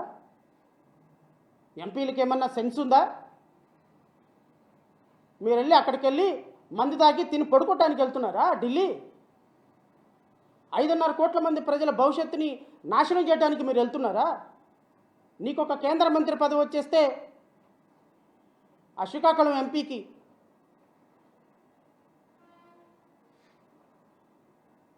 నీకు ఒక కేంద్ర మంత్రి పదవి వచ్చేస్తే చాలు, ఇక్కడ పెమ్మసానికి ఒక కేంద్ర మంత్రి పదవి వచ్చేస్తే చాలు, ఈ శ్రీకృష్ణరాయలకి వీళ్ళకి ఒక మెంబర్ ఆఫ్ పార్లమెంట్ విప్ పదవి వచ్చేస్తే చాలు. ఇక రాష్ట్ర ప్రజల యొక్క భవిష్యత్తు మీకు అవసరంలా, చట్టం మీకు అవసరంలా. దోచుకున్న డబ్బు సానా సతీష్ అకౌంట్లో నారా లోకేష్ పంపించేస్తే సరిపోద్ది. బినామీలుగా మీరే ఉంటారు, రాష్ట్రంలో దోచుకోవడానికి మీరే ఉంటారు. కేంద్ర ప్రభుత్వాన్ని ఒక్క మాట ప్రశ్నించరు. కేంద్ర బడ్జెట్ పైగా అద్భుతంగా ఉందని నిన్న శ్రీకృష్ణదేవరాయలు కితాబిస్తున్నాడు. నేను ఆ వీడియో కూడా వినిపిస్తాను మీకు, రాష్ట్ర ప్రజలకు. ఇలాంటి వాళ్ళని మనం మెంబర్ ఆఫ్ పార్లమెంట్లుగా ఎన్నుకుని ఇలాంటి వ్యక్తులకు మనం రాష్ట్రంలో అధికారం ఇచ్చింది. మళ్ళీ ఏమైనా మాట్లాడితే ఆవేశంలో మాట్లాడుతున్నారు, మాటలతూలి మాట్లాడవా అండి? ఒక సంవత్సరానికి కనీసం రాష్ట్రానికి ₹1 బడ్జెట్ కేటాయించకపోతే ఆవేశం ఉండదా అండి? మాట్లాడమా? కనీసం 3 పూట్ల తినడానికి రాష్ట్రంలో కొన్ని వేల గ్రామాల్లోకి వెళ్ళి చూద్దాం రండి సార్. చంద్రబాబు నాయుడు గారు section 94 sub clause 2 the central government shall support. మళ్ళీ 94 నేను ఒకసారి చదివి వినిపిస్తా. The central government shall take appropriate physical measures including offer of tax incentives to the successor state to promote industrialisation and economic growth. ఎక్కడిచ్చారు sir? ఒక్క industrial గ్రోత్కి ఒక్క incentive ఇచ్చారా? ఒక్క ఎకనామిక్ గ్రోత్కి ఒక్క మెజర్ ఏదైనా ఒక స్కీమ్ ప్రకటించారా ఆంధ్రప్రదేశ్ రాష్ట్రానికి? Subsection 2 the central government shall support the programmes for the development of the backward area in the successor states including expansion of physical and social infrastructure. 2014 నుంచి 2 సంవత్సరాలు ఏమో రాయలసీమలో, ఉత్తరాంధ్ర జిల్లాలో 50 వెనుకబడిన జిల్లాలని గుర్తించి నాకు తెలిసి 2 సంవత్సరాల పాటు ఈ చట్టాన్ని ఉపయోగించి 2 సంవత్సరాల పాటు వాళ్ళకి ఏదో తూతు మంత్రంగా 50 కోట్లు కేటాయించారు. ఈ రోజు వరకు కూడా మరలా కేంద్ర బడ్జెట్లో ఇదిగో సెక్షన్ 94 సబ్సెక్షన్ 2ని వాడుకొని ₹1 కూడా ఈ రాష్ట్రానికి కేటాయించకపోతే మాట్లాడాల్సిన మెంబర్ ఆఫ్ పార్లమెంట్లు ఎందుకు మాట్లాడటం లేదు? ప్రశ్నించాల్సినటువంటి ఎన్డీఏ గవర్నమెంట్ ఎందుకు ప్రశ్నించటం లేదు? ప్రశ్నించాల్సినటువంటి జనసేన, ప్రశ్నించడానికే పార్టీ పెట్టిన జనసేన, ప్రశ్నించడానికే పుట్టినటువంటి చంద్రబాబు నాయుడు ఎందుకు మీరు ఎన్డీఏ గవర్నమెంట్ని నిలదీయలేకపోతున్నారని రాష్ట్ర ప్రజలు అడిగితే మీరు ఏం సమాధానం చెప్తారు? Subsection 3. The central government shall provide special financial support for the creation of essential facilities in the new capital of the successor state of Andhra Pradesh, including Raj Bhavan, High Court, Government Secretariat, Legislative Assembly, Legislative Council, and such other essential infrastructure. Raj Bhavan పాత బిల్డింగ్లోనే నడుస్తుంది. Council ఇంతవరకు కట్టలేదు. Secretariat ఇంతవరకు permanent building లేదు. High court ఇంతవరకు permanent building లేదు. ఇన్ని బిల్డింగ్లు నిర్మించాలి, ఎసెన్షియల్ ఇన్ఫ్రాస్ట్రక్చర్కి కేంద్ర ప్రభుత్వం మనకి అనుమతి ఇవ్వాలి అని చెప్పినప్పటికీ కూడా, సపోర్ట్ చేయాలి అని చెప్పినప్పటికీ కూడా కేంద్ర ప్రభుత్వం రూపాయి నిధులు ఇవ్వకపోతే మీరు ఎందుకు మాట్లాడటం లేదు? గౌరవ ముఖ్యమంత్రి చంద్రబాబు నాయుడు గారు ఎందుకు మీరు మాట్లాడలేదు? గౌరవ ఉప ముఖ్యమంత్రి పవన్ కళ్యాణ్ గారు మళ్ళీ నిజంగా మీ మీడియాకు జోహార్, సోషల్ మీడియాకి అంతకంటే జోహార్. మరి సోషల్ మీడియా అంటారా, దానికి తల్లిదండ్రులు ఎవరు లేరు, వదిలేయండి. సోషల్ మీడియా అనేది ఒక అనాథ, అది దాని ఇష్టం వచ్చినట్టు అది వెళ్తూ ఉంటుంది. మరి మీడియా హౌస్లు పెట్టుకొని వేల కోట్ల రూపాయలతోటి మీడియా హౌస్లు పెట్టుకున్న వాళ్ళు పవన్ కళ్యాణ్, నేను మొన్న అమరావతి ఇనాగ్రేషన్కి చూశా. పవన్ కళ్యాణ్ గౌరవ ప్రధానమంత్రి మోడీ గారిని అమరావతికి పిలిచి ఆయన చేత ఇనాగ్రేషన్ చేయించారు. మా నాన్నకి మళ్ళీ మా మా మా దాన్ని ఏమంటారు, చెల్లికి మళ్ళీ పెళ్లి చేసినట్టుగా జరగాలి మళ్ళీ అన్నట్టుగా ఎవ్రీ ఇయర్ అమరావతిని ఓపెన్ చేస్తారా ఉన్నాడు. ఎవరు? ప్రధానమంత్రి మోడీ గారు. ఆయన అదృష్టం ఆయనే ప్రధానమంత్రిగా ఉన్నాడు, ఈయన అదృష్టం ఈయనే ముఖ్యమంత్రిగా ఉన్నాడు. మా దురదృష్టం మేము రాష్ట్ర ప్రజలుగా ఇంకా ఉన్నాం. అమరావతికి మళ్ళీ పెళ్లి చేసి జరగాలి చెల్లికి మళ్ళీ పెళ్ళి అన్నట్టుగా మళ్ళీ ముఖ్యమంత్రి చంద్రబాబు నాయుడు గారిని ప్రధానమంత్రి గారిని పిలిపించి మళ్ళీ ప్రధానమంత్రి గారి చేత రీఓపెన్ చేయించారు. రీఓపెన్ చేయించినప్పుడు అప్పుడైనా మట్టి అను నీళ్లు తీసుకొచ్చాడు. ఈసారి అవి కూడా లేవు, ఆ మట్టి లేవు, నీళ్లు లేవు. అవి కూడా ఈటం దండగా ఈ క్యాండిడేట్కి అనుకొని ఉంటాడు. వచ్చి ముఖ్యమంత్రి పవన్ కళ్యాణ్ గారు అటు పరిగెత్తుంటే ఆయన లాక్కొని వచ్చి కూర్చోబెట్టి జేబులో ఉన్న చాక్లెట్ తీసి ఇచ్చినాడంట. ప్రధానమంత్రి మోడీ పవన్ కళ్యాణ్కి చాక్లెటు, అమిత్ షా బిస్కెట్. అంటే ప్రధానమంత్రి మోడీతోటి మన ఆంధ్రప్రదేశ్ రాష్ట్ర ఉప ముఖ్యమంత్రి ఎంత క్లోజ్ అని చెప్పుకోవడానికి మీడియా ఇచ్చే ఎలివేషన్స్ ఇవన్నీ. ఆయన చాక్లెట్, ఈయన బిస్కెట్ ఇస్తున్నారు. మొత్తంగా ఆంధ్రప్రదేశ్ రాష్ట్రానికి మిగిలిందేంటి? ఆయన చాక్లెట్ పోని పవన్ కళ్యాణ్కి చాక్లెట్ బిస్కెట్ అన్న వచ్చింది. ఆంధ్రప్రదేశ్ రాష్ట్రానికి ఏమొచ్చింది? ఆంధ్రప్రదేశ్ రాష్ట్ర ప్రజలకు ఏమొచ్చింది? ఆంధ్రప్రదేశ్లో ఉన్నటువంటి అమరావతి రైతులకు ఏమొచ్చింది అంటే పెద్ద గుండు సున్నా వచ్చింది. చందమామ రావే, జాబిల్లి రావే, కొండెక్కి రావే. ఏమైపోయిందంటే ఆ బుష్ అని చిన్నప్పుడు మనకి మా అన్నం తినిపించేటప్పుడు పాటలు పాడేవాళ్ళు మన తల్లిదండ్రులు. అట్లాగా పవన్ కళ్యాణ్ అంతా పాటలు పాడి చూపిస్తే చివరికి ఏమైంది? ఆంబు బుష్ ఏం లేదు అక్కడ. నువ్వు చాక్లెట్ తింటే ప్రధానమంత్రి దగ్గర మాకెందుకు? పక్కన అమిత్ షా బిస్కెట్ పెడితే మాకెందుకు? అరే మాకు రావాల్సినటువంటి గంజినీళ్ళు చట్టం ప్రకారం మాకు రావాల్సిన అడగాల్సినటువంటి బాధ్యత మీ మీద ఉంటే మీరు మాట్లాడకుండా ఇంకా కేంద్ర బడ్జెట్ కితాబిస్తుంటే మీరు రాష్ట్ర ప్రజలు ఎవరికి చెప్పుకోవాలి అని అడుగుతున్నాను. రాష్ట్ర ప్రజలు ఎక్కడికి వెళ్ళాలి అని అడుగుతున్నాను. రాష్ట్రంలో ఈరోజు ఇంత దుర్మార్గకరంగా రాష్ట్ర ప్రజలు ఈరోజు ఆర్థికంగా దోపిడీకి గురవుతుంటే మాట్లాడాల్సిన ఎంపీలు, మాట్లాడాల్సిన ముఖ్యమంత్రి, మాట్లాడాల్సిన ఉప ముఖ్యమంత్రి, మాట్లాడాల్సిన మంత్రులు ఈరోజు కేంద్ర ప్రభుత్వం దగ్గర సాగిలు పడి వాళ్ళ బూట్లు నాకే ప్రయత్నం చేస్తుంటే రాష్ట్ర ప్రజలు ఎక్కడికి వెళ్ళి అడగాలి అంటున్నాను.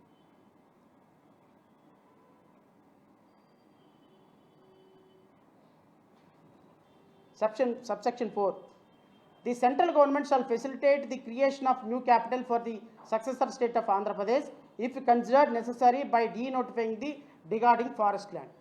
కొత్తగా ఏర్పడబోయేటువంటి క్యాపిటల్కి ప్రతి ఒక్క ఫెసిలిటీ, ప్రతి ఒక్క ఆర్థికపరమైనటువంటి సపోర్ట్ ఇవ్వాల్సింది కేంద్ర ప్రభుత్వం. నిన్న రాస్తారు ఇదే పేపర్లో, ఇదే ఆంధ్రజ్యోతి ఈనాడు పేపర్లో రాస్తారు, అమరావతికి అద్భుతమైనటువంటి సహకారం అందించినటువంటి కేంద్ర ప్రభుత్వం. అమరావతికి ఏం సహకారం అందించారు నేను చెప్తాను సార్. సార్, అమరావతికి మొత్తం 2066 కోట్ల రూపాయలు సాయం అందిందంట. వీళ్ళు రాస్తారు 2066 కోట్ల రూపాయల సాయం. ఆ సాయం ఎందుకు కూడా నేను మీకు చెప్తా. వరల్డ్ బ్యాంక్ నుంచి 432 కోట్ల రూపాయలు రుణానికి అంగీకరించింది. వాళ్ళు చేసిన సాయం ఏంటో చెప్పనా? అబ్బాయి వరల్డ్ బ్యాంక్, ఇదిగో అమరావతికి ఏదో కట్టుకుంటారంట, వాళ్ళు ఏదో రుణం ఇస్తారంట, ఆ రుణం ఇవ్వండి, ఒక 432 కోట్లు మేము చూసుకుంటాం, తర్వాత మీకు మేము గ్యారంటీ ఉంటాం. అంటే గ్యారంటీ అంటే వీళ్ళు పే చేస్తారని కాదు, రికమెండ్. ఇతను అప్పుకి ఎలిజిబుల్, తీసుకోండి 432 కోట్లు, మళ్ళీ మీరే పే చేయాలి. ముందే చెప్తున్నా, నిర్మలా సీతారామన్ గారు రూపాయి కూడా ఇంట్రెస్ట్ పే చేయరు ఆవిడ. ఆంధ్రప్రదేశ్ నుంచి అమరావతి డెవలప్మెంట్కి 432 కోట్ల రూపాయలు వరల్డ్ బ్యాంక్ నుంచి రుణం తీసుకుంటే ఆ రుణాన్ని పే చేయాల్సిన ఆంధ్రప్రదేశ్ రాష్ట్ర ప్రభుత్వం, ఇంట్రెస్ట్ కట్టాల్సింది ఆంధ్రప్రదేశ్ రాష్ట్ర ప్రభుత్వం. కేంద్ర ప్రభుత్వం రికమెండ్ చేసినందుకు కానీ నీ మొఖాన 432 కోట్ల రూపాయలు అప్పు పడేస్తారు. ఆ అప్పు పడేయటానికి బడ్జెట్లో రికమెండేషన్ చేశారు. దీన్ని అంటారు మన వాళ్ళు అమరావతికి గ్రాంట్ వచ్చింది, అమరావతికి నిధులు కేటాయింపు జరిగింది. చూసారా ఎంత అద్భుతమైనటువంటి అబద్ధమో? ఈనాడు, ఆంధ్రజ్యోతి ఈ అబద్ధాలు ఎంత అద్భుతమైనటువంటి అబద్ధాలు. మా మిత్రులు మూర్తి గారు, వెంకటకృష్ణ గారు, వంశీ గారు, మీరు నాకు ఎప్పటికీ మిత్రులే, ముందే చెప్తున్నా. నేను మీ పేర్లు ఎత్తి మాట్లాడుతున్నాను అనేది తప్పుగా మీరు ఎప్పటికీ అర్థం చేసుకోవద్దని నేను వాటిని కోరుతున్నాను. మీరందరూ నా బెస్ట్ ఫ్రెండ్స్, సాంబశివరావు గారు కూడా ఇంక్లూడింగ్.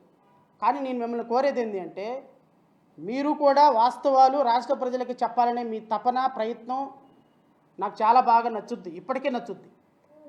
సో వాస్తవాలు ప్రజలకు తెలియాలి అంటే తెలుగుదేశం నాయకులను కూర్చోబెడితే వాస్తవాలు తెలియవు, బీజేపీ నాయకులను కూర్చోబెడితే వాస్తవాలు తెలియవు, మీ ఆస్థాన ప్యానలిస్టులను కూర్చోబెడితే వాస్తవాలు తెలియవు. మాలాంటి న్యూట్రల్ పీపుల్నో లేకపోతే వేరే పార్టీలకు సంబంధించిన వ్యక్తులను కూర్చోబెడితే వాస్తవాలు తెలుస్తాయి. ప్రజలకు వాస్తవాలు చెప్పాలని పడే మీ తపన, ప్రజలకు వాస్తవాలు తెలియచేయాలి అని చెప్పేటువంటి మీ ఆలోచన, ప్రజలకు వాస్తవాలు తప్ప ఇంకా ఏమీ తెలియకూడదని చెప్పి మీరు పడే ఆరాటం అద్భుతం. ఆ ఆరాటానికి నా పోరాటం కూడా కొంచెం తోడు చేయమని అడుగుతున్నా. ఈ బడ్జెట్ మీద, రాష్ట్రానికి జరిగిన మంచి మీద డిబేట్ పెడదాం.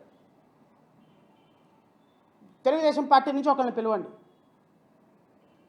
మంచి అనలిస్టులు ఉన్నారు తెలుగుదేశం పార్టీలో. పచ్చ కండవాలు వేసుకున్న వాళ్ళు, ఎర్ర కండవాలు వేసుకునే వాళ్ళు చాలామంది ఉన్నారు. వాళ్ళని ఒకరిని పిలవండి. బీజేపీ నుంచి ఒకరిని పిలవండి.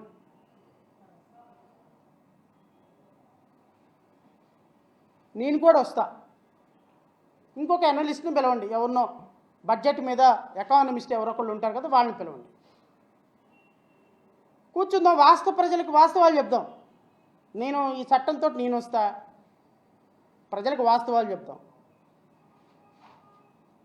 ఎందుకు సార్ ఇవన్నీ? ఎవరిని మోద్దామని? ప్రజల ఎజెండాను మోయండి సార్. 4 కాలాల పాటు ప్రజల్లో సుఖంగా ఉంటారు. ప్రజల ఎజెండాను మోయండి సార్. ఎందుకు ప్రభుత్వ ఎజెండాలని? వరల్డ్ బ్యాంక్ నుంచి 432 కోట్లు సార్. జర్మనీ బ్యాంకు నుంచి 155 కోట్లు అప్పుకి రికమెండ్ చేశారు సార్. జర్మనీ బ్యాంకు నుంచి. ఎన్డీబీ బ్యాంకు నుంచి 350 కోట్ల రూపాయలు అప్పుకి రికమెండ్ చేశారు సార్. ఏఐబీ నుంచి 1128 కోట్లు వెరసి అమరావతికి కేంద్ర బడ్జెట్లో అప్పుకు రికమెండ్ చేసినటువంటి డబ్బులు 2066 కోట్ల రూపాయల రుణాలకి కేంద్ర ప్రభుత్వ బడ్జెట్లో రికమెండేషన్ జరిగితే అమరావతి పెద్ద బొమ్మేసి, గౌతమ్ బుద్ధుడు బొమ్మేసి అమరావతికి అద్భుతమైనటువంటి సహకారం అని మీరు బ్యానర్ హెడ్డింగ్లు వేస్తే రాష్ట్ర ప్రజలు ఎవరిని నమ్మాలి, ఎలా నమ్మాలి, ఏ విధంగా నమ్మాలి? రాష్ట్ర ప్రజలు తెలుగుదేశం పార్టీని నమ్మాలా, కేంద్ర ప్రభుత్వాన్ని నమ్మాలా, ఏబిఎన్ ఆంధ్రజ్యోతిని నమ్మాలా, లేకపోతే ఈటీవీని నమ్మాలా, లేకపోతే ఈనాడు పత్రికను నమ్మాలా? విశాఖపట్నం స్టీల్ ప్లాంట్కి రూపాయి లేదండి. విశాఖపట్నం పోర్టుకి 2025-26 బడ్జెట్లో 730 కోట్ల రూపాయలు కేటాయిస్తే 2026-27 బడ్జెట్లో దాన్ని 350 కోట్లు తగ్గించి 450 కోట్లకు తగ్గించారు. అంటే 300 కోట్లు తగ్గించేసి 450 కోట్లు కేటాయించారు విశాఖపట్నం పోర్టుకి. స్టీల్ ప్లాంట్ నష్టాల్లో ఉంది, స్టీల్ ప్లాంట్కి ఊతం ఇచ్చి అక్కడ ఎంప్లాయీస్ని బాగు చేద్దామని ఒక్క రూపాయి కూడా కేటాయించాల. సెక్షన్ 93 ప్రకారం దేశంలో ఇన్ఫ్రాస్ట్రక్చర్ ఉండాలి, ఐఐటీలు పెట్టాలి, ఇండస్ట్రియల్ ప్రెస్టీజియస్ ఇన్స్టిట్యూషన్ కేటాయింపు చేయాలి, ప్రెస్టీజ్ ఇన్స్టిట్యూషన్స్ ఆంధ్రప్రదేశ్ రాష్ట్రానికి ఇవ్వాలి అని కేంద్ర ప్రభుత్వ చట్టంలో ఉన్న దాన్ని అనుసరించి దేశవ్యాప్తంగా ఉన్న హైయర్ ఎడ్యుకేషన్కి ఐఐటీలకి what you call that central యూనివర్సిటీలు ఉంటాయి. ఈ సెంట్రల్ యూనివర్సిటీలకు మొత్తం బడ్జెట్ 10,324 కోట్ల రూపాయలు కేటాయిస్తే ఆంధ్రప్రదేశ్ రాష్ట్రంలో ఉన్నటువంటి ఐఐటీలకి సెంట్రల్ యూనివర్సిటీలకు ఒక్క రూపాయి నిధులు కేటాయించారు.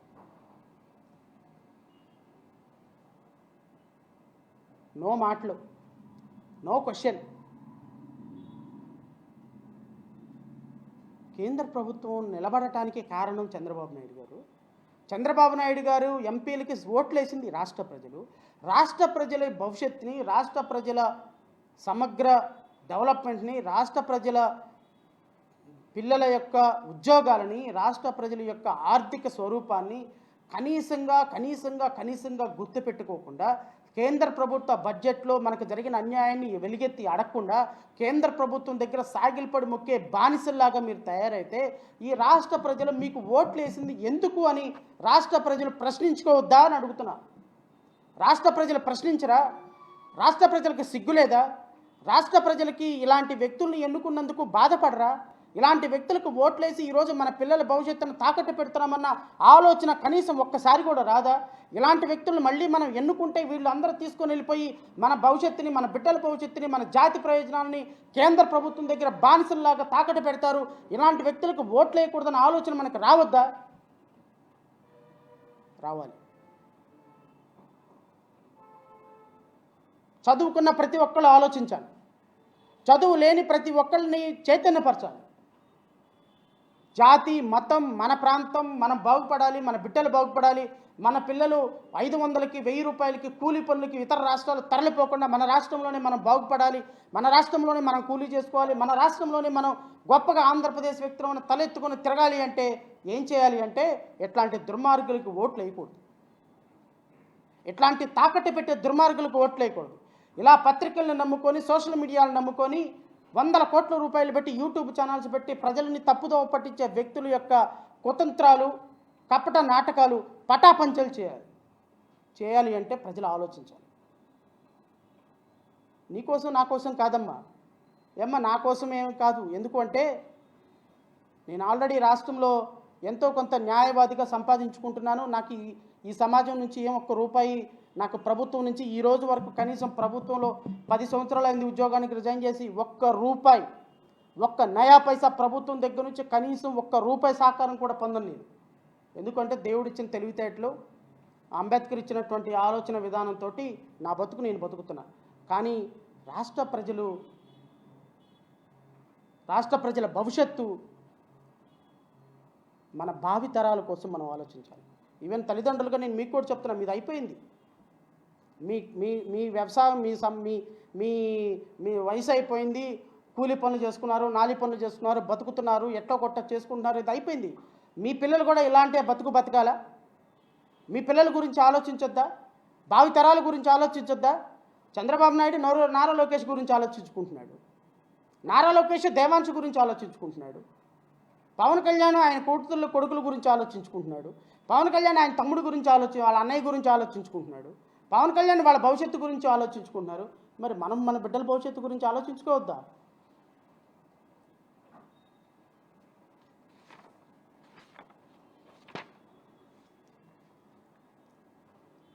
అదేమనంటే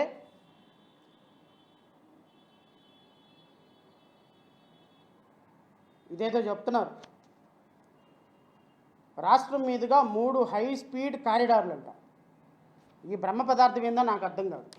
నేను మీకు రాష్ట్ర ప్రజలకి ఈరోజు ఆంధ్రజ్యోతిలో వచ్చిన బ్యానర్ రైటింగ్లో 4 పదాలు చదివి వినిపిస్తాను. ఎవరికైనా అర్థమైతే నాతో చెప్పండి. ఏపీకి టేర్ ఎర్త్ కారిడార్ అంట, పూర్వోదయ ఈస్ట్ కోస్ట్ పారిశ్రామిక కారిడార్ అభివృద్ధి. ఈ బ్రహ్మ పదార్థం ఏదో ఎవరికి తెలియదు. బహుశా మీడియా సోదరులకు కూడా తెలిసే నేను అనుకోవటంలో. ఎవరైనా మీడియా సోదరులకు తెలిస్తే నాతో చెప్పండి, నాకు తెలియదు, నేను నేర్చుకుంటాను మీ దగ్గర నుంచి. ఏం సార్ పూర్వోదయ ఈస్ట్ కోస్ట్ పారిశ్రామిక కారిడార్ అభివృద్ధి అంటే ఏంటి సార్? ఇప్పుడు anybody please help me, let me know. నాకైతే తెలీదు. పోలవరం ప్రాజెక్టుకి 3,320 కోట్లంట, అమరావతి అభివృద్ధికి 1,128 కోట్లంట. ఇప్పుడే చెప్పాను, అమరావతికి డబ్బులు అప్రూపంలో ఇచ్చారు, పోలవరానికి మనకు సంబంధం లేదు, అది జాతీయ ప్రాజెక్టు. వాళ్ళు డబ్బులు కేటాయించుకొని అది మన అకౌంట్లో వేయటం కరెక్ట్ కాదు. సో 2 పోయినాయి. రోడ్లు, తాగునీరు, ప్రకృతి సాగు నిధులు, గూగుల్ డేటా సెంటర్కి పన్ను రాయితీ, ఇది కూడా చెప్పాలి. ఆంధ్రప్రదేశ్ రాష్ట్రంలో ఈ మధ్య నా ఇష్టమయ 99 పైసకి నేను భూములు ఇస్తాను, ఎవడు పీకుతాడు అని నారా లోకేష్ అన్నారు. గూగుల్ సెంటర్ తీసుకొచ్చారు ఆయన. ఈ గూగుల్ సెంటర్కి రాయితీలు ఇచ్చారంట, పన్ను రాయితీలు. మీరు కట్టొద్దు గూగుల్ సెంటర్. గూగుల్ సెంటర్ ఎవరు సార్ పెట్టేది? అబ్బానీ పెడతాడు, ఆదానీ పెడతాడు. గూగుల్ సెంటర్కి పన్ను రాయితీ ఇస్తే ఆంధ్రప్రదేశ్ రాష్ట్రానికి ఏం ఒరుగుద్ది? ఆంధ్రప్రదేశ్లో నిరుపేదోడికి ఏమైనా కంచంలో బోగబడిద్దా? ఆంధ్రప్రదేశ్ రాష్ట్రంలో చదువుకున్నటువంటి వ్యక్తికి అకౌంట్లో ఏమన్నా ఫీజు రియంబర్స్మెంట్ పడుద్దా? ఆంధ్రప్రదేశ్ రాష్ట్రంలో చదువుకుంటున్న సోషల్ వెల్ఫేర్ హాస్టల్లో చదువున్న పిల్లోడికి కంట్రోల్ బియ్యం పోయి బాస్మతి రైస్ ఏమైనా వస్తాయా? ఆంధ్రప్రదేశ్ రాష్ట్రంలో సాయంత్రానికి ఆ ఇంట్లో ఈ ఇంట్లో పని చేసుకొని ఇంటికి వచ్చి అయ్యో తెల్లవారి డాక్టర్ కట్టాలి, అయ్యో తెల్లవారి ఈఎంఐ కట్టాలి, అయ్యో తెల్లవారి నా బిడ్డకి ఫీజు కట్టాలని ఆలోచించుకున్న తల్లి అకౌంట్లో ఏమైనా డబ్బులు పడతాయా? లేకపోతే పంట పండించిన రైతుకి అమ్మయ్య ఏం ప్రాబ్లం లేదు, టమాటా 50 కేజీలు బయట 50 రూపాయలు అమ్ముతున్నారు కేజీ, ఇక ఇప్పుడు నా దగ్గర 100 కేజీల టమాటా ఉత్పత్తి అయింది, 100 కేజీల టమాటా కేజీ 40 రూపాయలకు అమ్ముకొని నా అప్పులను తీర్చుకుంటాననే టమాటా రైతుకి ఏమైనా ఉపయోగమా? కంది రైతుకి ఏమైనా ఉపయోగమా? పత్తి రైతుకి ఏమైనా ఉపయోగమా? మామిడి రైతుకి ఏమైనా ఉపయోగమా? ఏ రైతుకి ఉపయోగం సార్? పండించిన పంటకి గిట్టుబాటు ధర వచ్చే పెద్ద గిట్టుబాటు ధర కల్పించేటువంటి పథకమా ఇది? గూగుల్ డేటా సెంటర్ పెట్టే వాళ్ళకి పన్ను రాయితీ అంట. దీన్ని అద్భుతమని ప్రకటించి దీన్ని అద్భుతమని పొగిడేటువంటి నారా లోకేష్ ఒక పక్క. గూగుల్ డేటా సెంటర్ ఆదానికి అంబానీకి పన్ను రాయితీ ఇచ్చి అది ఆంధ్రప్రదేశ్ రాష్ట్ర ప్రజలకి, ఆ రాష్ట్ర ప్రజలకి మన మీద మనకేదో గొప్పగా ఇస్తున్నట్టు మాట్లాడుతుంటే దాన్ని పేపర్ల మీద రాస్తుంటే చెప్పు తీసుకుని కొట్టద్దా వీళ్ళని? రాష్ట్రం మీదుగా 3 హైస్పీడ్ రైల్వే కారిడార్లు, అరకు పులికాట్ పర్యాటకాభివృద్ధికి ప్రత్యేక నిధులు. మన రాష్ట్రం మీద కంటే 3 రైళ్లు పోతున్నాయంట. అందుకు మనం పండగ చేసుకోవాలంట. మనం ఏం పండగ చేసుకోవాలో ఆ సినిమాలో బ్రహ్మానందం రూపాయి వేసి ఆలీకి చేసుకోపో పండగ చేసుకో పో అన్నట్టుంది. ఆలీ అడుగుతాడు రూపాయితో ఏం పండగ చేసుకోవాలరా అని. ఇప్పుడు రాష్ట్ర ప్రజలు కూడా అడగాలి వీళ్ళందరినీ. రాష్ట్రంలో నుంచి 3 రైళ్లు పాస్ అవుతుంటే పోనీ బుల్లెట్ రైలు ఏమైనా వచ్చిందా? ముఖ్యమంత్రి చంద్రబాబు నాయుడు గారు చెప్పినట్టు ఈ రాష్ట్రానికి బుల్లెట్ రైలు తీసుకొస్తాను, బుల్లెట్ రైలు అమరావతికి బుల్లెట్ రైలు అని ఎన్నిసార్లు ప్రకటించారు ముఖ్యమంత్రి చంద్రబాబు నాయుడు గారు? ఈ రాష్ట్రంలో అమరావతిలో ఒక పెద్ద ఎయిర్పోర్ట్ కడతానన్నారు. దానికి ఎందుకు మీరు ఊతం ఇవ్వటం లేదు సార్? ఒక రైల్వే స్టేషన్ కడతానన్నారు, ఎందుకు మీరు ఊతం ఇవ్వటం లేదు సార్? ఎందుకు సార్ మేము అప్పులు తీసుకొచ్చుకొని అమరావతిని కట్టుకోవాల్సిన బాధ్యత ఏంటి సార్? సెక్షన్ 94, సెక్షన్ 93, సెక్షన్ 90 ప్రకారం ఈ రాష్ట్రంలో కొత్తగా ఏర్పడేటువంటి రాష్ట్రంలో ప్రతి ఒక్క బిల్డింగ్కి మీరు సహకరించాల్సింది పోయి మేము ఎందుకు సార్ అప్పులు తీసుకొచ్చుకొని కట్టుకోవాలి? మాట్లాడాలి కదా సార్ ఎవరో ఒకళ్ళు. నగరపాలక సంస్థలకు బాండ్ల ద్వారా నిధులు, నగరపాలక సంస్థకి బాండ్ల ద్వారా నిధులు, ఇదేందో ఇది కూడా ఇంకో బ్రహ్మ పదార్థం, నాకు అర్థం కాల. టూకీగా సరే ఇంతకు మించి అవసరం లేదులేండి, ఎందుకంటే ఇంకా చాలా ఉన్నాయి చెప్పాలంటే కేంద్రాల్లో సంబంధించినటువంటి. ఒకసారి చెప్తా ప్లీజ్ 2 minutes కంక్లూడ్ చేసిన తర్వాత మీరు అడుగుతారు. నేను కోరేది రాష్ట్ర ప్రజలను ఒకటేనండి. రాష్ట్రంలో అత్యంత సీనియర్ ముఖ్యమంత్రి, దేశంలోనే ఒక సీనియర్గా ఉన్నటువంటి పొలిటీషియన్ రాష్ట్రానికి ముఖ్యమంత్రిగా ఉన్నారు. వారు ఈ రాష్ట్ర భవిష్యత్తుని, మన భావితరాల పిల్లల భవిష్యత్తుని గొప్పగా మారుస్తారనే ఆలోచనతో 164 సీట్లు వాళ్ళకి ఈ రాష్ట్ర ప్రజలు 5.5 కోట్ల మంది ప్రజలు అత్యున్నతమైనటువంటి మెజార్టీ ఇచ్చారు. రాజకీయాల్లో 1% క్రెడిబిలిటీ లేకపోయినా, రాజకీయాల్లో ఏ విధమైనటువంటి నిజాయితీ లేకపోయినా, రాజకీయాల్లో 1% కూడా పనికిరాని వ్యక్తి అయినప్పటికీ కూడా 100% స్ట్రైక్ రేట్తో 21కి 21 సీట్లు పవన్ కళ్యాణ్కి ఇచ్చారు. కారణం ఒకటి, ఈ రాష్ట్రం బాగుపడాలి అని, ఈ రాష్ట్ర భవిష్యత్తు బాగుపడాలి అని. అలాంటి ఈ రాష్ట్ర ప్రజలను కూడా మోసం చేసి, రాష్ట్ర ప్రజల భవిష్యత్తును తాకట్టు పెట్టి, ఈరోజు ఢిల్లీలో నడుస్తున్నట్టు కేంద్ర ప్రభుత్వం మన దయాదాక్షిణ్యాల మీద నడుస్తున్నప్పటికీ కూడా మనల్ని ఒక బానిసల్లాగా, ఒక థర్డ్ క్లాస్ పీపుల్ లాగా, మనకు ₹1 కేటాయించకపోయినా ఆంధ్రప్రదేశ్ రాష్ట్ర ప్రజలు ఏం పీకలేరు, వాళ్ళు మాట్లాడలేరు. వాళ్ళు ఎవరి ద్వారా మాట్లాడాలి? ముఖ్యమంత్రి ద్వారా మాట్లాడాలి. వాళ్ళు ఎవరి ద్వారా మాట్లాడాలి? ఎంపీల ద్వారా మాట్లాడాలి. ఈ ఎంపీలు వీళ్ళందరూ ఒక బిస్కెట్లు వేస్తే బౌబమని అరిగేవాళ్ళు, అరిచేవాళ్ళు. బౌబమని ఒక బిస్కెట్ వేస్తే ఆ బిస్కెట్ తింటూ పడి ఉంటారు తప్ప వాళ్ళు మొరగరు, అరవరు, ఏమీ మాట్లాడరు. రాష్ట్ర ప్రజలకి ఎంత చేసినా ఏముండదు. 2029లో మళ్ళీ తలా ఒక 5,000 పడేస్తే, ఒక ఎమోషనల్ కనెక్టివిటీ, ఏదో ఒక ఇష్యూ తీసుకొస్తే వాళ్ళే ఓట్లు వేస్తారని ఒక చులకన భావం నుంచి మన ప్రజలను బయట పడేసుకోవాల్సిన బాధ్యత మన మీద ఉంది. తెలుగు ప్రజలు అంటే వాళ్ళకి ఒక బానిసలుగా, తెలుగు రాజకీయ నాయకులు అంటే ఒక బానిసలుగా పడిపోయి ఉంటారు అని ఒక ఢిల్లీ భారతీయ జనతా పార్టీకి ఉన్నటువంటి అహంకారాన్ని కూలదోయాలి అంటే కనీసం ప్రమారమి బడ్జెట్లో 10,000 కోట్లు కూడా కేటాయించుకోలేని తెలుగువాడి ఆత్మగౌరవాన్ని తాకట్టు పెట్టిన ఈ రాజకీయ నాయకుల్ని పొలిమేరల్లోపు రాకుండా తరిమి కొట్టగలిగిన వజ్రాయుధాన్ని మీరు వాడాలి అని నేను మిమ్మల్ని కోరుతున్నాను. ఇది 1 సంవత్సరం కాదు, ప్రతి సంవత్సరం ఇలాగే జరుగుతుంది. ప్రతి సంవత్సరం ఇలాగే మ్యానిపులేట్ చేస్తున్నారు. ప్రతి సంవత్సరం ఇలాగే మీడియా ద్వారా మ్యానిపులేట్ చేస్తున్నారు. ప్రతి సంవత్సరం ఇలాగే బడ్జెట్లో కేటాయింపులు లేకపోయినా అద్భుతంగా నేతి బీరకాయలో నెయ్యి ఎలాగుందో, మైసూర్ బజ్జీలో మైసూర్ ఎంత ఉందో నాకైతే తెలియదు, కానీ బడ్జెట్లో ఏమీ లేకపోయినా ఆహా ఓహా అని ముఖ్యమంత్రులు, ఉప ముఖ్యమంత్రులు, మంత్రులు, ఎంపీలు ప్రకటనలు ఇచ్చి ప్రజలను తప్పుదో పట్టిస్తున్నారు. మేల్కొనండి ప్రజలారా, ఇప్పటికైనా ఈ దుర్మార్గులను తరిమి కొట్టండి ప్రజలారా. చంద్రబాబు నాయుడు మాటలకి, చంద్రబాబు నాయుడు చేతలకి, చంద్రబాబు నాయుడు పర్యటనలకి, చంద్రబాబు నాయుడుకు సీక్రెట్ ఎజెండాలతో ప్రయాణాలు తప్ప వీళ్ళు ఢిల్లీ వెళ్ళేది, మాట్లాడేది ₹1 నిధులు కూడా కేంద్ర ప్రభుత్వాన్ని అడగరు. కేంద్ర ప్రభుత్వం ఏదైతే 3,000 కోట్ల రూపాయలు, 4,000 కోట్ల రూపాయలు అప్పు పడేస్తుందో ఆ అప్పుకి బానిసలయ్యి మాట్లాడకుండా, ఎవ్వరు ఏమీ మాట్లాడకుండా, కేవలం అప్పు వస్తుంది కాబట్టి మనం మాట్లాడకుండా, ఆయనకి జరిగినా జరగకపోయినా, రాష్ట్రానికి మంచి జరిగినా జరగకపోయినా ఏమీ మాట్లాడకుండా కళ్ళు మూసుకొని ఉంటున్నారు అనేటువంటి అభిప్రాయం ప్రజల్లో ఉంది అని మీరందరూ గుర్తుంచుకోండి. సో రాష్ట్ర ప్రజలు ఇలాంటి విషయాలన్నీ గుర్తుపెట్టుకొని విజ్ఞతతో ఉండాలని, మన భావి భారత పౌరుల, ఆంధ్రప్రదేశ్ రాష్ట్ర ప్రజల యొక్క భవిష్యత్తుని నిర్దేశించే బడ్జెట్లో కేటాయింపులు చేయించాలని, ఇలాంటి చేతగాని చావలేని ప్రభుత్వాన్ని పొరుమేల దాకా తరిమి కొట్టాలని నేను మీ అందరికీ విజ్ఞప్తి చేసుకుంటూ, నాకు ఈ అవకాశం ఇచ్చినటువంటి మీడియా సోదరులకి మరొకసారి హృదయపూర్వకంగా కృతజ్ఞతలు చేసుకుంటూ జై హింద్. సార్ చెప్పండి.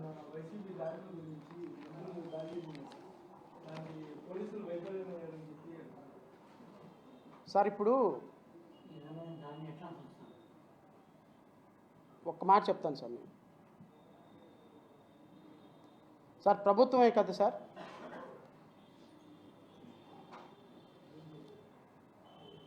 సార్ మరి దీన్ని ఏమంటారు సార్?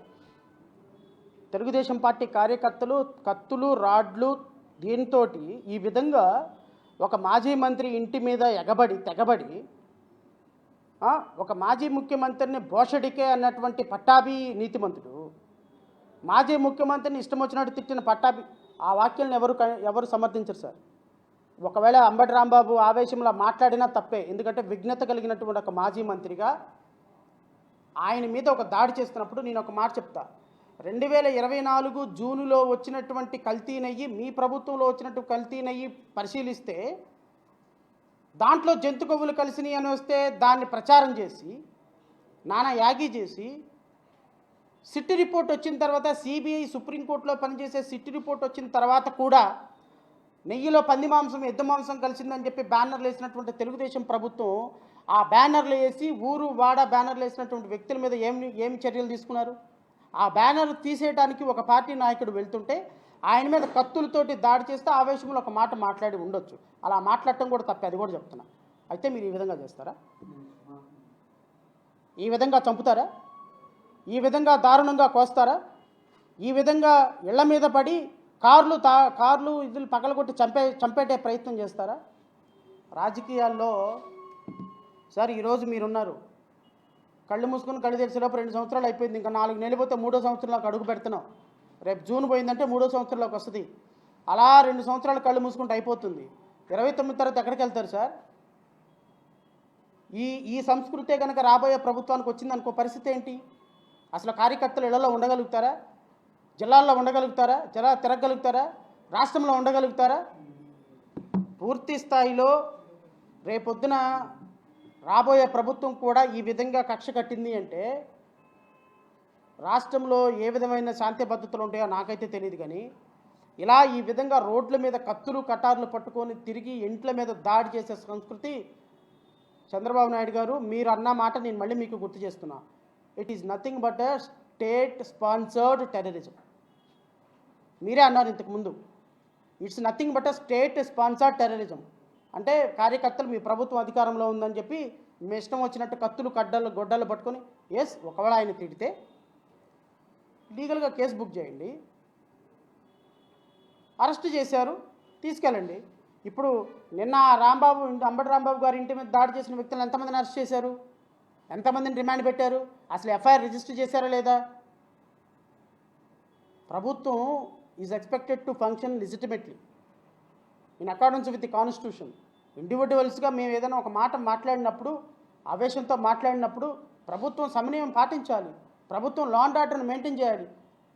ప్రభుత్వం కూడా సహనం కోల్పోతే ఇంకా ఎవరు లా అండ్ ఆర్డర్ని కాపాడుతారు ఈ దేశంలో? సో ప్రభుత్వం యొక్క నిన్న కార్యక్రమం ఏదైతే చంద్రబాబు నాయుడు మీద తిట్టారు అన్నటువంటి వ్యక్తుల మీద దాడి చేసిన విధానం పూర్తిగా ఖండిస్తున్నా. At the same time Rambabu గారు కూడా అలా మాట్లాడి ఉండవలసింది కాదు. ఆవేశంలో అలా మాట్లాడి ఉంటే ఆయన ఖచ్చితంగా దానికి ఆయన ప్రకారం చట్టం తీసుకుంటుంది. జోగి రమేష్ ఇంటి మీద దాడి చేస్తారు, ఆయన ఇల్లు తగలబెడతారు, వీళ్ళింటి మీద దాడి చేస్తారు, పూలకుండీలు పాల్గొడతారు, ఇళ్లలో దూరు చంపేస్తారు. అదే సందర్భంలో అంబటి రాంబాబు గారు కుటుంబ సభ్యులు బయటకు వచ్చినట్టు వాళ్ళని కూడా చంపేసేవాళ్ళు కదా. ఎక్కడికి పోదండి, in front of there is a crocodile festival, don't worry. 2029లో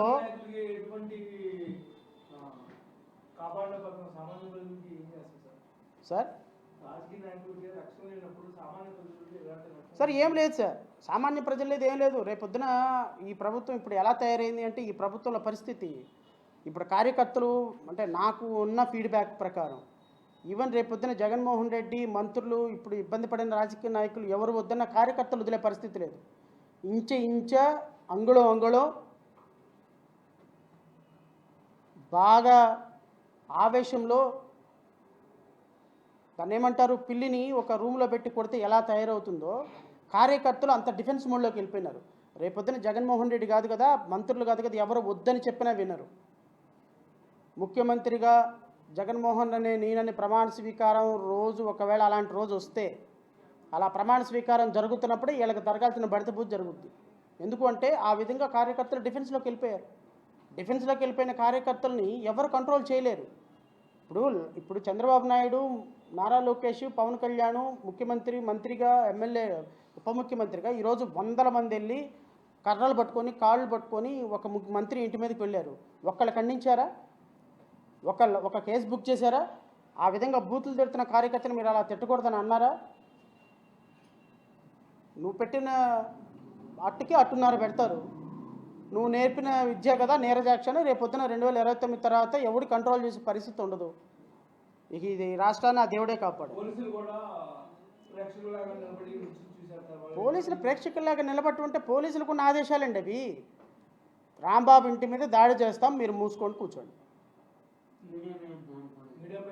media మీద దాడి చేస్తాం, మీరు మూసుకొని కూర్చోండి. మీరు ఎవరు మాట్లాడదు, జస్ట్ మీరు ప్రేక్షక పాత్ర వహించండి. These are the instructions the police and other people got. So ఇది ప్రభుత్వం అని, ఇది ఒక పరిపాలన అని, ఇది ఒక లెజిటిమేట్ గవర్నమెంట్ అని, ఒక హోమ్ మినిస్టర్ ఇక్కడ ఉన్నారు అని మనం భావించాల్సిన అవసరం లేదు. ఎందుకంటే ఈ రాష్ట్రం నడుస్తుంది ఎమోషన్స్ మీద, ఈ రాష్ట్రం నడుస్తుంది రాజకీయ నాయకుల యొక్క పీనల్ కోడ్ మీద, ఈ రాష్ట్రం నడుస్తుంది మంత్రుల యొక్క ప్రొసీజర్ కోడ్ మీద. మంత్రులు ఏం చెప్తే అదే ప్రొసీజరు, ఎమ్మెల్యేలు ఏం చెప్తే అదే పీనల్ కోడ్. పోలీసులు సిఆర్పిసి ఐపీసీ పోలీసులు ఫాలో అవుతుంది. ఇండియన్ పీనల్ కోడ్ కాదు, పోలీసులు ఫాలో అవుతుంది ఎమ్మెల్యేస్ పీనల్ కోడ్, పోలీసులు ఫాలో అవుతుంది మినిస్టర్ ప్రొసీజర్ కోడ్. సో పోలీసులు ఈ విధంగా ఫాలో అవుతున్న కారణంగా దీని కాన్సిక్వెన్సెస్ ఏమవుతాయి అనేది 2029లో చంద్రబాబు నాయుడు ఫేస్ చేస్తాడు, పవన్ కళ్యాణ్ ఫేస్ చేస్తాడు, నారా లోకేష్ ఫేస్ చేస్తాడు. ఎందుకంటే మా ఇల్లు ఎంత దూరం, మా ఇల్లు మీ ఇల్లు అంతే దూరం. కళ్ళు మూసుకుని కళ్ళు తెరిచేలోపు 2 ఏళ్ళు అయిపోయినాయి. ఇంకో 2 ఏళ్ళు అయిపోతే 4 ఏళ్ళు అయిపోతే అదిగో ఎదుగున ఎలక్షన్ మూడ్ వస్తుంది. ఎలక్షన్ మూడ్లో ఎవడు నీ అధికారిగా ఎవడు నీ మాటిండు, కార్యకర్త ఎవడు నీతో సపోర్ట్ చేయడు. ఇప్పుడు రాసుకున్న వాళ్ళందరూ డిజిటల్ బుక్లో ఎంటర్ అయ్యారు.